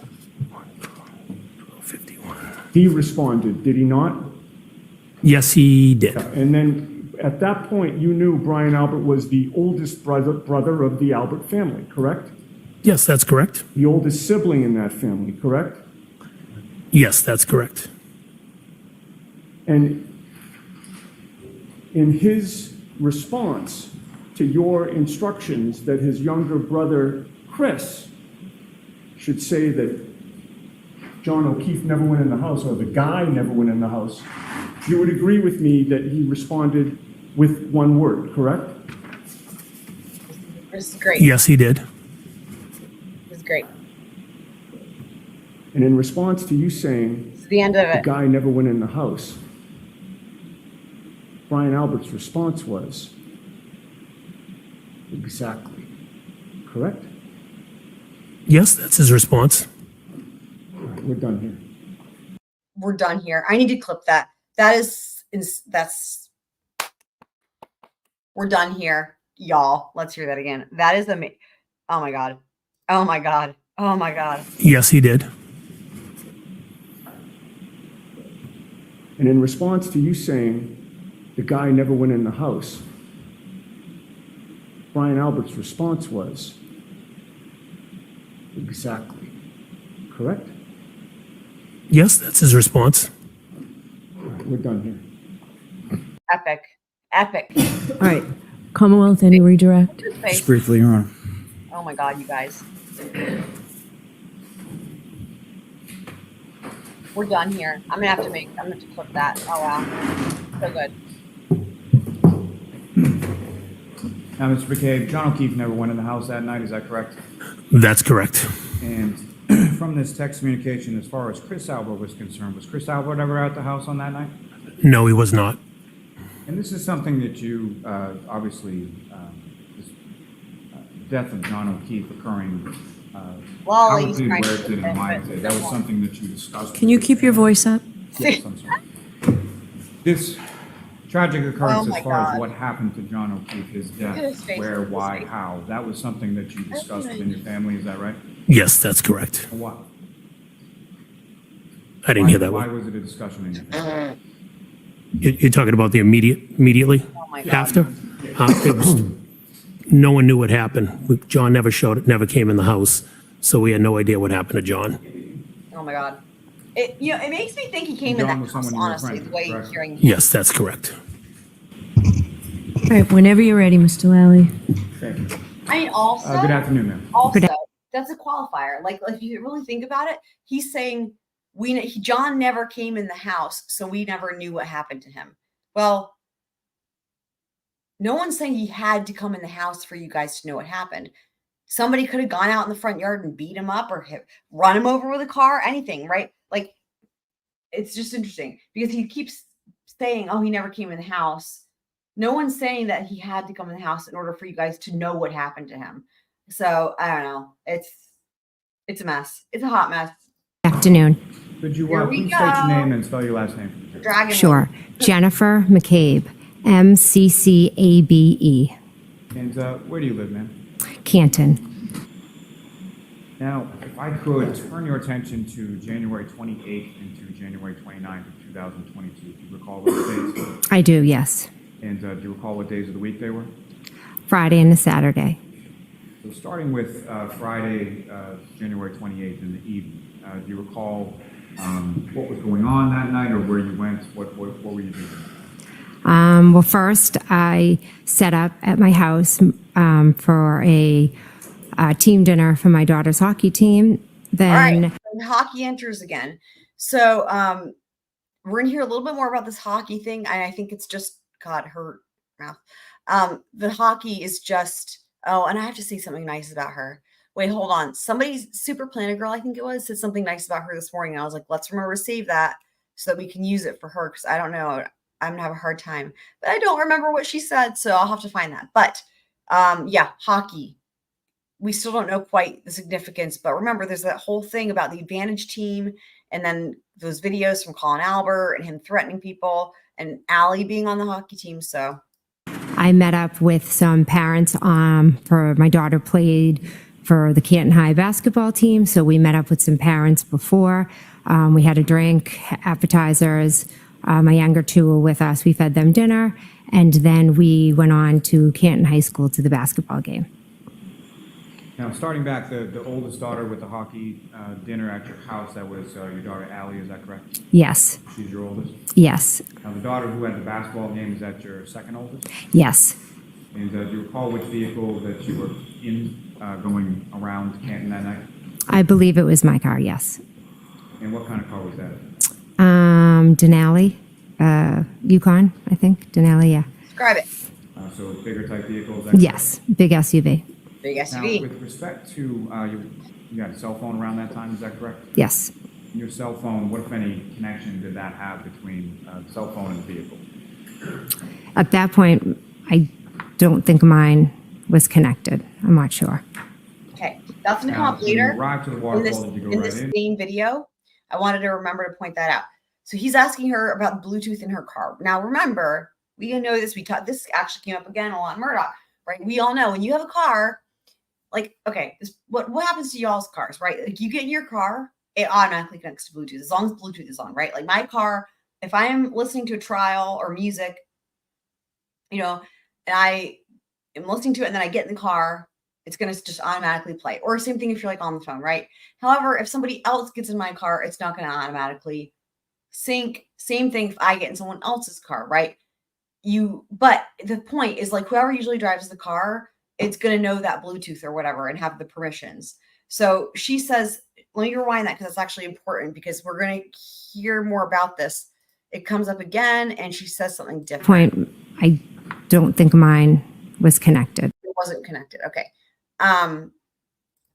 Candace says that any normal party when it's cold out, someone would have gone outside. Right. I know. To check he wasn't out there. Absolutely. We did that at our parties when it was cold and everyone was drunk and all right. Yeah, absolutely. Yeah.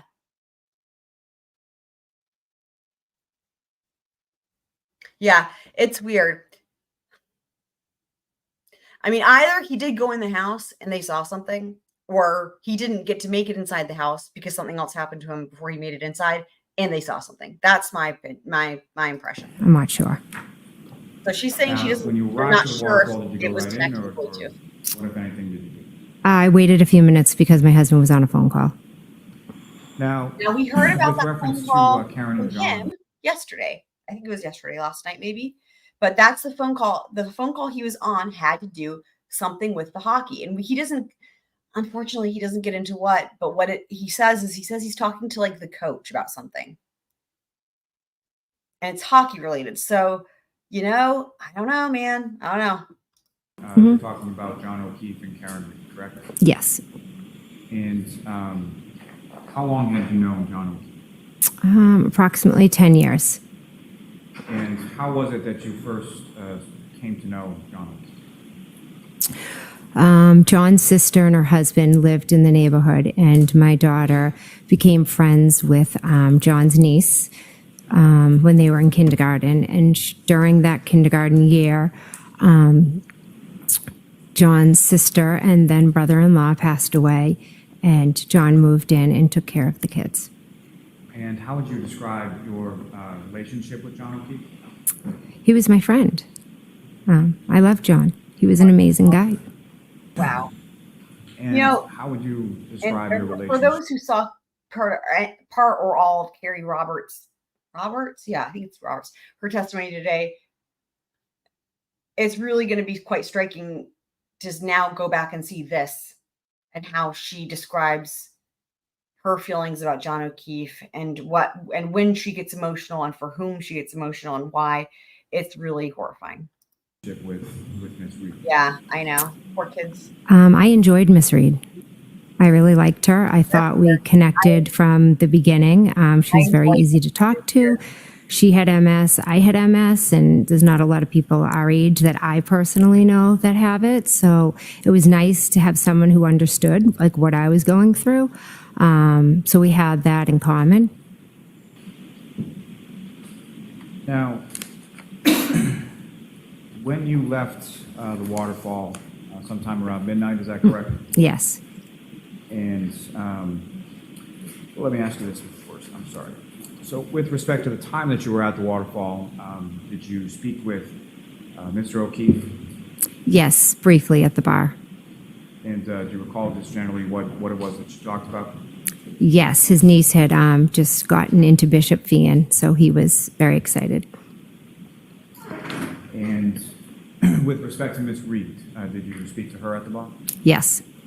And do you recall what, if anything, the two of you spoke about? Yes. And what was it? Karen had shared a little bit of frustration that morning, or one morning she had taken Kaylee to Dunkin' Donuts, and John, was frustrated, didn't, saying, don't take her. She's going to, make a habit of it, meaning like she's going to come to expect it every day. And then we just talked about how, challenging it is with kids. And, she mentioned that that's kind of all they have a fight about. And I said, yeah, well, welcome to parenthood, and, she just was a little bit frustrated, felt like the family needed to be doing more to help. And she just wished she had, more. So, okay, before she finishes this answer, diatribe, whatever, what is y'all's impression of how she's describing this?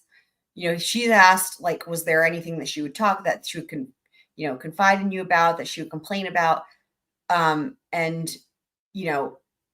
actually, let me back up and get the exact question just to be thorough. Hold on. Felt like the family needed to be doing more. Yes. And what was it? Ian, so he was very excited. And with respect to Ms. Reed, did you speak to her at the bar? Yes. And do you recall what, if anything, the two of you spoke about? Yes. And what was it? Karen had shared a little bit of frustration. Okay, so he actually doesn't even lead her into complaining or whatever, but he says, did you speak at the bar, and what did you speak about? And so she starts out, Karen had shared a little bit of frustration. So that sounds like it should be something kind of minor, right? So let's continue on. We're going to pick it apart. That morning, or one morning, she had taken Kaylee to Dunkin' Donuts, and John, was frustrated, didn't, saying, don't take her. She's going to, make a habit of it, meaning like she's going to come to expect it every day. And then. Okay, so what? I mean, that sounds so unremarkable that I don't really know that it's believable that someone would even bring that up, like, to a friend, or to, like, what? Like, don't make it a habit to go to Dunkin' Donuts. I mean, it's just, what? If that's noteworthy enough to talk about in a conversation, then that says a lot about their relationship, right? But let's see what else. And we just talked about how, challenging it is with kids. And, she mentioned that that's kind of all they have a fight about. And I said, yeah, well, welcome to parenthood, and. So interesting, right? So she's saying, yeah, that's all they ever fight about, as in that's their only real issue with them has to do with kids. So isn't that Karen almost in a way saying that, like, that they don't have other issues, right? Like, think about it, right? Like, if Karen's like saying, yeah, that's all we fight about, it's not, we fight all the time about kids, right? It's, if it perhaps maybe, let's say Jen or somebody asked, like, what do you guys fight about? It's like, yeah, the kids is the only thing we ever fight about. Like, it's different. But then according to her response, welcome to parenthood, is almost in a way like attempting to reframe that as if she was saying that they're fighting all the time, right? In my opinion. She just was a little bit frustrated, felt like the family needed to be doing more to help, and she just wished she had, more time, just her and John. So far, at least my impression is, like, she's really kind of trying to make mountains out of molehills, right? To exaggerate it, maybe, to make it seem like they had more issues, which we know is important because they need motive. But again, it was just, girlfriend to girlfriend. And then minimizing. Kind of venting. I mean, I remember hearing this when it happened live and being like, holy shit. Because she's taking things that are so not anything, right? Again, she's taking these little things and trying to blow them out of proportion, and then she's minimizing it. That's a manipulative person. And also that's problems. That's problematic for me. Yeah. Let me ask you this. Why did you go to the waterfall? I mean, if you're assessing, remember, guys, like, why does this matter? The jury is told, as y'all know, probably by now, that they get to assess the credibility of the witnesses, and they can believe all of a witness's testimony or none of it or some of it. And some of these things like that, it gives you a weird gut feeling, even if you don't know how to put your finger on it, right?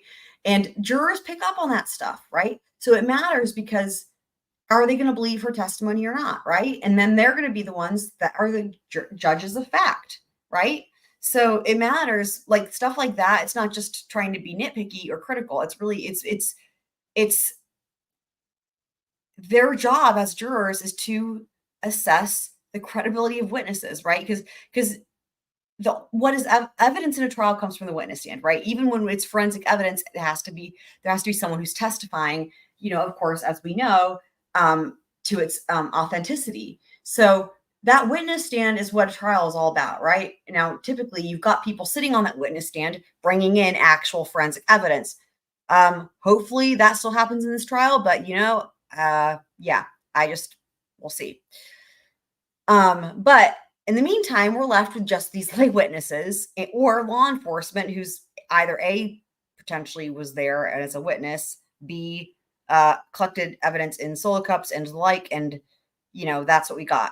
So, in other words, the jury is, probably spending most of their mental energy really assessing the credibility of a lay witness like this who was really involved. And at this point, it's been really built up, right? The jury knows she was all up in this.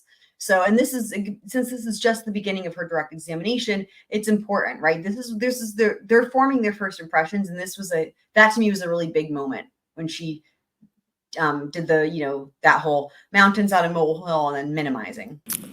So I went to meet my sister, Nicole. She was heading there because she was going to go have a drink with her son was going to have some friends and then meet out. So I was going to meet them for a drink for my nephew's birthday. Meet out? I don't know. That nephew was Brian Albert Jr., is that right? Yes. Did But Brian Albert Jr. it sounds like he was never going to. I hate how they talk about this with him.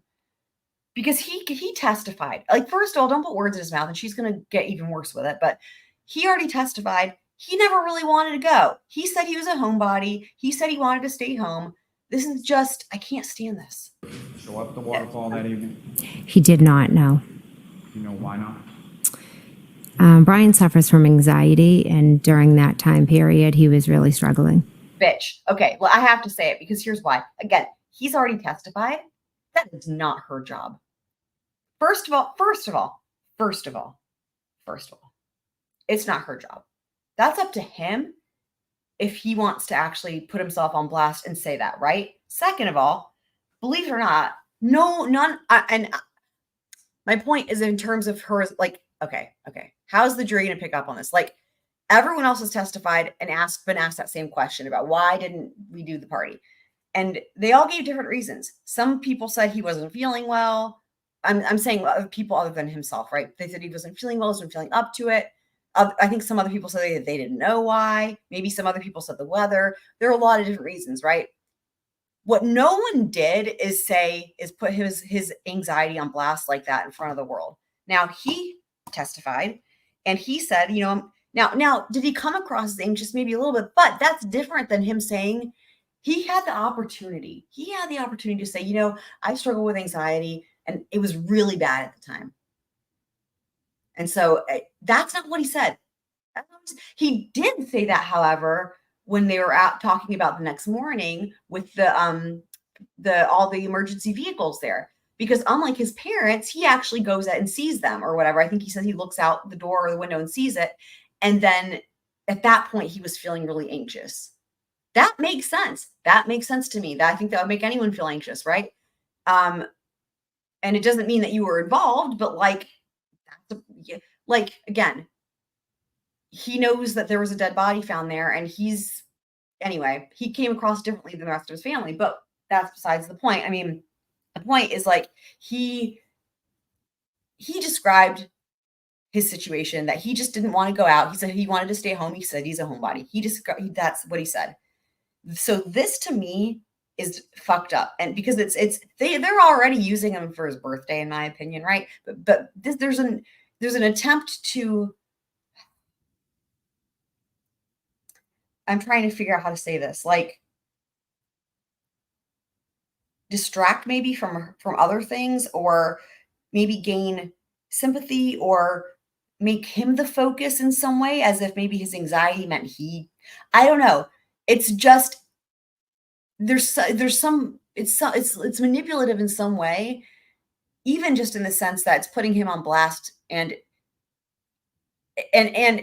luckily, in my opinion, it's really obvious, right? Because we've heard so many people answer this question differently, and then to hear in contrast how she answers it. But all in all, I feel bad for Brian Albert Jr. with this. I hate it for him. So he decided to stay home. He just decided to stay home, Using yes. his anxiety, Now, potential when you anxiety. left the waterfall, benefit. who, if anyone, left with you or left at the same time? I believe I walked out with Karen. I know I walked out with Karen, and I believe Miss Kolakidis as well. Prior to you leaving, your sister Nicole and her husband Brian, had they left prior to you leaving? Yes, And so you're walking out with the defendant and Ms. Kolakitis, is that right? yes. And when you were walking out with them, what, if anything, was the sort of conversation or the discussion as you were walking out the door? Well, Matt and John were still inside. So at one point I said, oh, Karen, why don't you just come with me? Figuring, because, Matt can talk to anyone. Right. And God knows how long he was going to stay in there. So I was just like, hey, do you want to drive with So first of all, this is her trying to explain that moment where she's luring Karen. Second of all, listen to how she describes Matt. me and they can meet us? Hold on, let me rewind Your this. husband's a talker, is that? At one point I said, oh, Karen, why don't you just come with me? Figuring, because, Matt can talk to anyone and God knows how long he was going to stay in there. So I was just like, hey, do you want to drive with me and they can meet us? Your husband's a talker, is that correct? Yes. Isn't that so funny? Because that's exactly how she describes Carrie later. While you're waiting for your husband or shortly after he gets to the car, what if any communication did you receive at that point? I received a text from John saying where to. And with respect to that, did you respond in kind via text, or how did you respond, if at all, to Mr. O'Keefe? I was driving, so I called him. And when you called him, if you know, was that something that was done through Bluetooth with regard to the car, or? Yes, it would have been, because it was my phone and I was driving, so I would have had it over the car. Okay, remember what I pointed out about the Bluetooth? Let's listen again. I mean, I'm sorry. It's sad. It's really kind of sad in a way, right? Because like she already talked about how she didn't know if it would connect to Bluetooth. That was not that long ago. Via text, or how did you respond, if at all, to Mr. O'Keefe? I was driving, so I called him. And when you called him, if you know, was that something that was done through Bluetooth with regard to the car, or? Yes, it would have been, because it was my phone and I was driving. All right, so here's the problem. She could have just said, yeah, it was through Bluetooth. And then made the jury wonder, well, did she have a type of Bluetooth? So maybe it's like they could have tried to give her a little benefit of the doubt to say that maybe she doesn't have it on automatic, right? Maybe it's just that she had to toggle it on the phone to make the phone call. However, she gives more detail there and explains, well, yeah, she's like almost saying like, that's a stupid question. Duh, of course it connected to Bluetooth. It was my car and I was the one driving. So, okay, So I would have had it over the car. So your phone would have been paired up with your phone? Yes, I plugged it in when I got it. I always plug how come it didn't earlier? my phone in when I get in, if I'm driving. And with your husband in? Plugging it in she's trying. So look at her face. She realized her mistake there. So then she tries to fix it by saying, I always plug it in. It's sad, right, guys? We all have Bluetooth and we maybe don't all have cars, but anyone that has a phone with a car, Bluetooth. Okay, oh my God. Y'all, the point of Bluetooth is you don't plug it in, right? Like that's the whole point. So she's trying to recover it there by making it seem like, oh, it's because it's plugged in. That's why it was going through. No. So now she's added a whole other factor into this whole thing, which is the element of charging. But that's not related to Bluetooth, and that's not necessary for Bluetooth, and that's not helpful. So it's a way to she's trying to make it seem like the plugging it in is the actual distinction between why she was on Bluetooth now but wasn't earlier. It's just sad, really. I mean, in the car, it's fair to say that he could hear both sides of the conversation as far as you and Mr. O'Keefe. Yes. And so that initial call that you placed to Mr. O'Keefe, is that done while you're driving? Yes. And what, if anything, were you telling him as far as that initial call was concerned? He had asked for he said where to. I gave him the address, and then I believe I, just started giving him directions. And I actually think Matt spoke over me and was saying, "Go this way, go this way." And then I said, "Yeah, you just go down to Fairview. It's at the bottom." And so, as far as the directions, do you recall anything specifically about what you told Mr. O'Keefe as far as where the directions were? Well, he actually called back a second time. And when he called back a second time, I instructed him that it was by a friend's house, one of his niece and my daughter's friend. And I said, "Oh, it's right, go past Bella's street. It's at the bottom of the hill." The second call, Mm-hmm. you indicated. So, just as a thought, like we said, there's this whole thing about the directions seems really funny. It's like again, either everything is legitimate about the directions they gave him and that's the way they went, but then there's something funny about the vehicle, or they're making all this up. And why would they do that? Well, a couple reasons. A, if they're trying to give excuses why there was all that cell phone activity that has no explanation, like all the calls after the ones she's testifying to these text messages, but then there were the other ones that she didn't testify or she didn't tell anyone about, right? Comes up on cross. And she's trying to cover her tracks and stuff like that. And so maybe this is like trying to come up with this excuse, right? So there's that.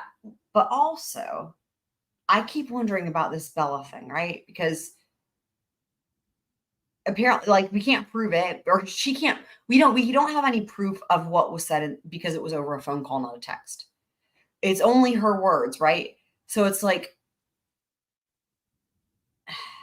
you know what I mean? Like the prosecution needs some sort of motive here, and they don't have anything.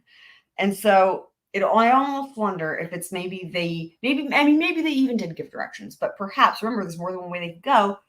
I mean, I wouldn't say that it's out of the realm of possibility that they tweaked their story a little bit in order to include giving directions that would then allow it to come in, right? Because there's rules of evidence. They can't, in other words, if they needed an excuse to talk about Bella, like they wanted to get that in about Bella's mom, he can't just ask. They can't just talk about it. There would have to be a reason. So if he asks them a question, I say open-ended, or I was going to say open-ended, but it's supposed to be open-ended. But if he asks them a question like, "Oh, was there any landmark you used to give the directions?" And she goes, "Oh, Bella's house." Well, then he has the ability to then say, "Well, who's Bella?" And then they can get into it. You see what I mean? It's laying the foundation. So,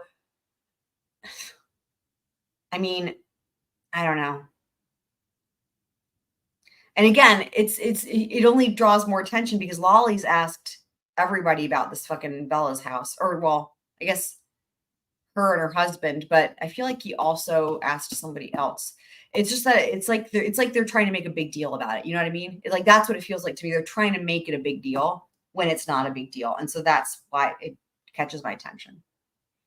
Exactly as sort of a geographic locator.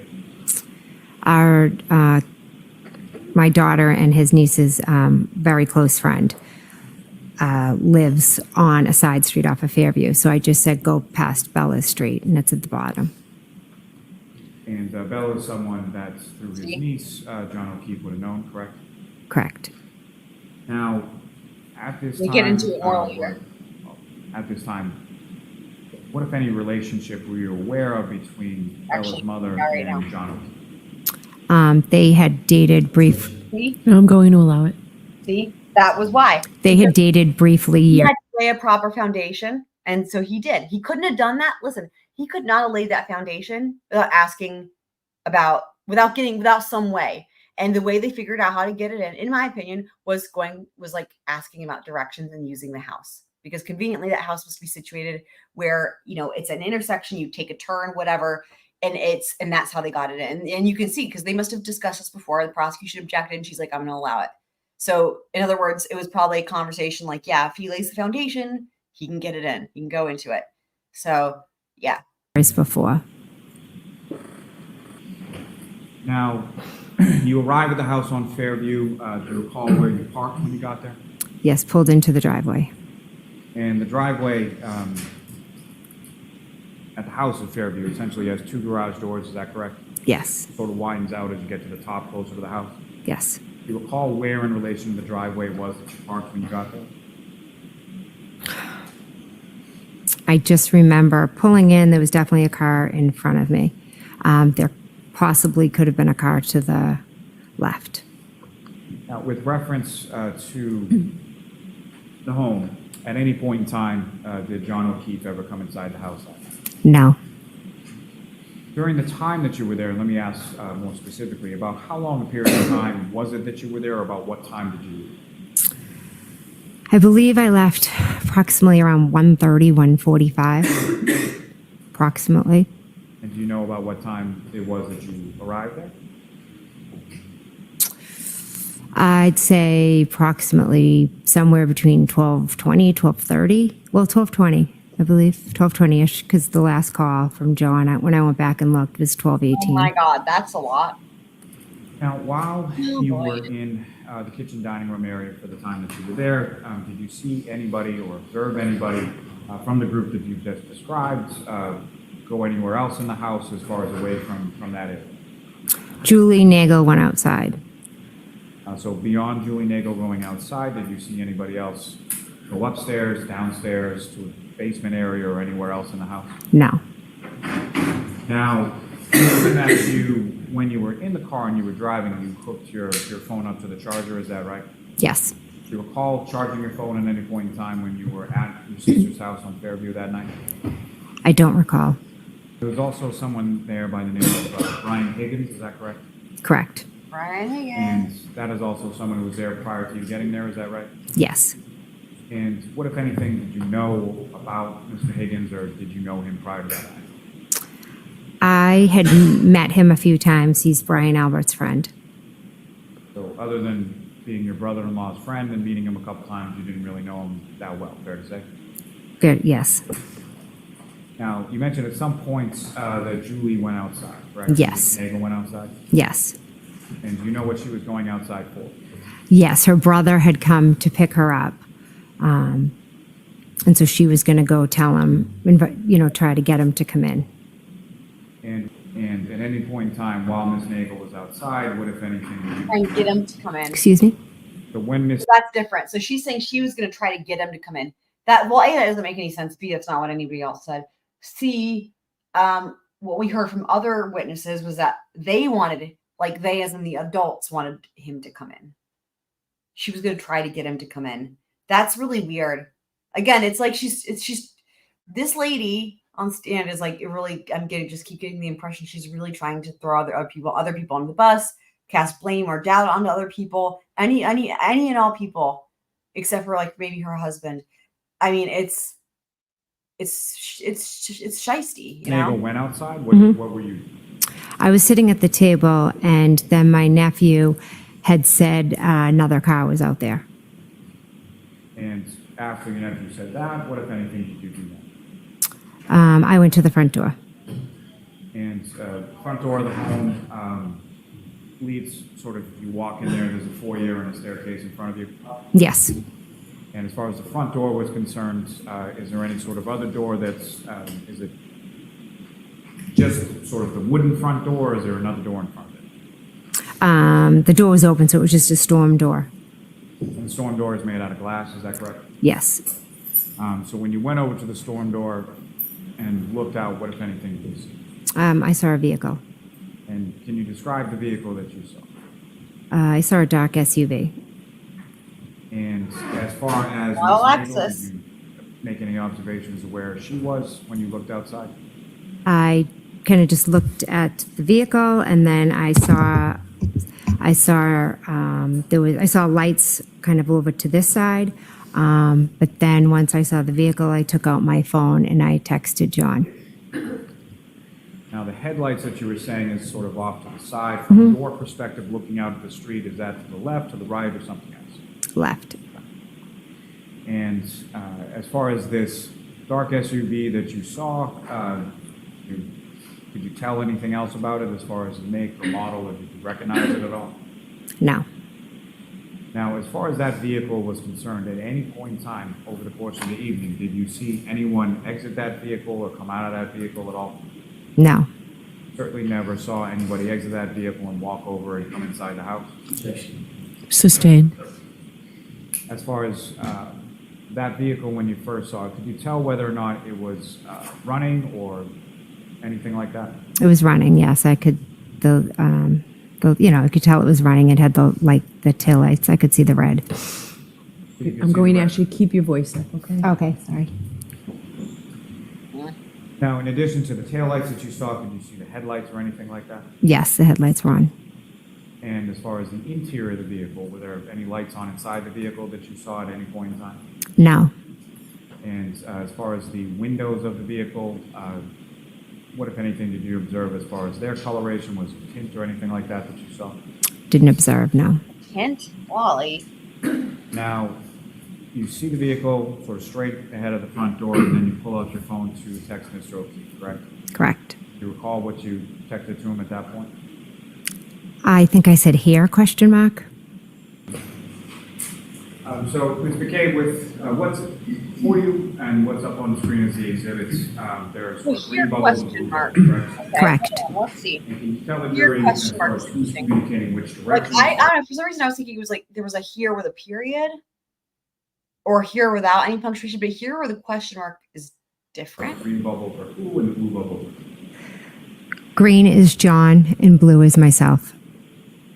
And so the first text from this particular date, if you could just read to the jury as far as from whom the message is sent, what the content is, and then what the time period is.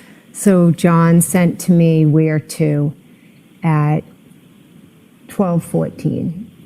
And if it assists you, if you have that in front of you. Oh, okay. You can look at that and look at that. So the next bubble down is a blue bubble, is that correct? Correct. Similar to the one before, can you just read as far as that? Well, before I get to that, I'm sorry. So you received that message from Mr. O'Keefe. You call him, have a conversation, he calls you back for a further conversation. Correct.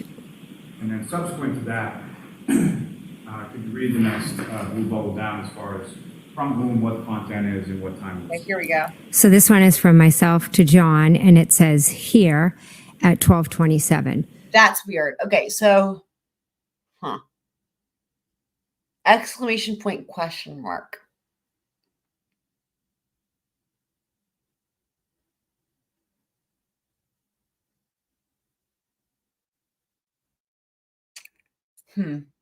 It's like, it would make more sense if it was question mark, exclamation point. I mean, maybe it's a typo in that manner, but like, or maybe, okay, I think either it was supposed to be question mark, exclamation point, which is like, an emphasis on the question, or two exclamation points. But that punctuation doesn't make any sense. Let me know if you guys understand that to mean something. I have never seen that punctuation when it's like on purpose to mean anything. But those are two different things. So if it's question marks, it's like here. Or if it's two exclamation points, it's emphatic here. But those are very different in this context, right? Where she's supposed to be saying what she's going to testify to is that she's saying that here, like the house is here, you're at the house. But if it's question marks, that would be different. So the question mark's weird. So at that point, I see a car out front, and I text him here. Testify to as And the far other thing is like, I was going to say, well, maybe the question mark's the typo. But again, when he asks her from her memory what she said, she leaves out the exclamation point. She says, I think I said here, question mark. So going from her memory, it's the here, but it's the type of here that wouldn't make sense in the context that she describes. So, the front storm door, seeing a car, and then you sent a text. That's the text. Correct. And similar, if you could just, who sent it, what's the content, and what is the time? I sent to John, pull behind me at 12:31. And what were you referring to when you said pull behind? So at this point, the car had moved from the prior spot where I originally saw it. So I thought, what is he doing? Why don't they just pull behind me in the, in the driveway? From me to John saying hello, and it was at 12:40. And Weird. at That's the same weird, time, as though. far as, let me ask it this way. When you're sending these text messages over these periodic time periods, what, if anything, are you doing sort of in between? So I originally went to the front door, saw the car, texted them, then texted John. Then I went back, kind of sat at the table, just either threw my phone probably in my back pocket. And then a couple minutes later, I got up again and saw that the car had moved. So I had sent the pull behind me. And then a few minutes later, I went back to the window, to the front door, I'm sorry. Oh my God. Oh my God. What a mess. And when you went back That's to the all a front mess. door, That's all a what mess. did you see at that?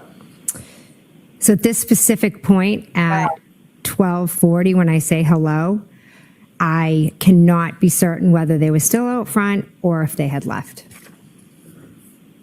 And from any of these text messages that you sent, what, if any, response did you receive from Mr. O'Keefe after where to?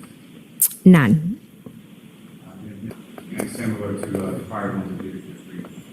Sure. Jen to John, where are you? And that was at 12:42. So the next one. Myself to John, hello, at 12:45. A lot. There's lots, and it just gets wilder from there. So what'll happen on the next one? Well, there's a lot to break down because a lot comes out on cross. A lot comes out on cross. So we're going to be pretty caught up. It looks like we don't have trial tomorrow. So, I'm trying to think. I'm not going to be able to do a recap tomorrow night. I might be able to do one in the morning. I'll see if I can get the video done in the morning, like in lieu of having trial. Like, since it looks like I'm not seeing it anywhere. Yeah, I'm going to see if I don't know that I'll be able to get it done, but I'll try. So we'll either finish her direct testimony and thus finishing the week 3 recaps. We'll either finish that tomorrow if I get it done early enough, or on Friday. And then we'll be starting the testimony from this current week, which of course is her on cross. So I don't know why. I don't know why there's not court tomorrow, because they also didn't have court on Monday. So far they've only had the half day on Tuesday and then the full day from today. I'll see what I can do if I can get it done, because that way all this will be fresh. But yeah, this is it's crazy. It's definitely there's a lot. So it'll be fun to break all that down as we go through it and see. I've got lots of notes. Hopefully you guys are taking notes too, or especially too if you've got questions. Not that I can answer them, but oftentimes we have people in the chat that can answer them, and our powers combined, right? We can figure a lot of stuff out. So I appreciate everyone who's here and who's on Replay Crew. As always, I'll have timestamps done. And as I know I've been behind, I do have timestamps done for, what is it? I'm caught up. I'm almost caught up on timestamps, except for this morning, videos from today, because I had the 2 from earlier this morning. So, but the ones from the previous, those are done. So, and tonight I will finish the timestamps from all the videos for today. So, and usually I'll put that in the Discord too and let y'all know when the timestamps are up.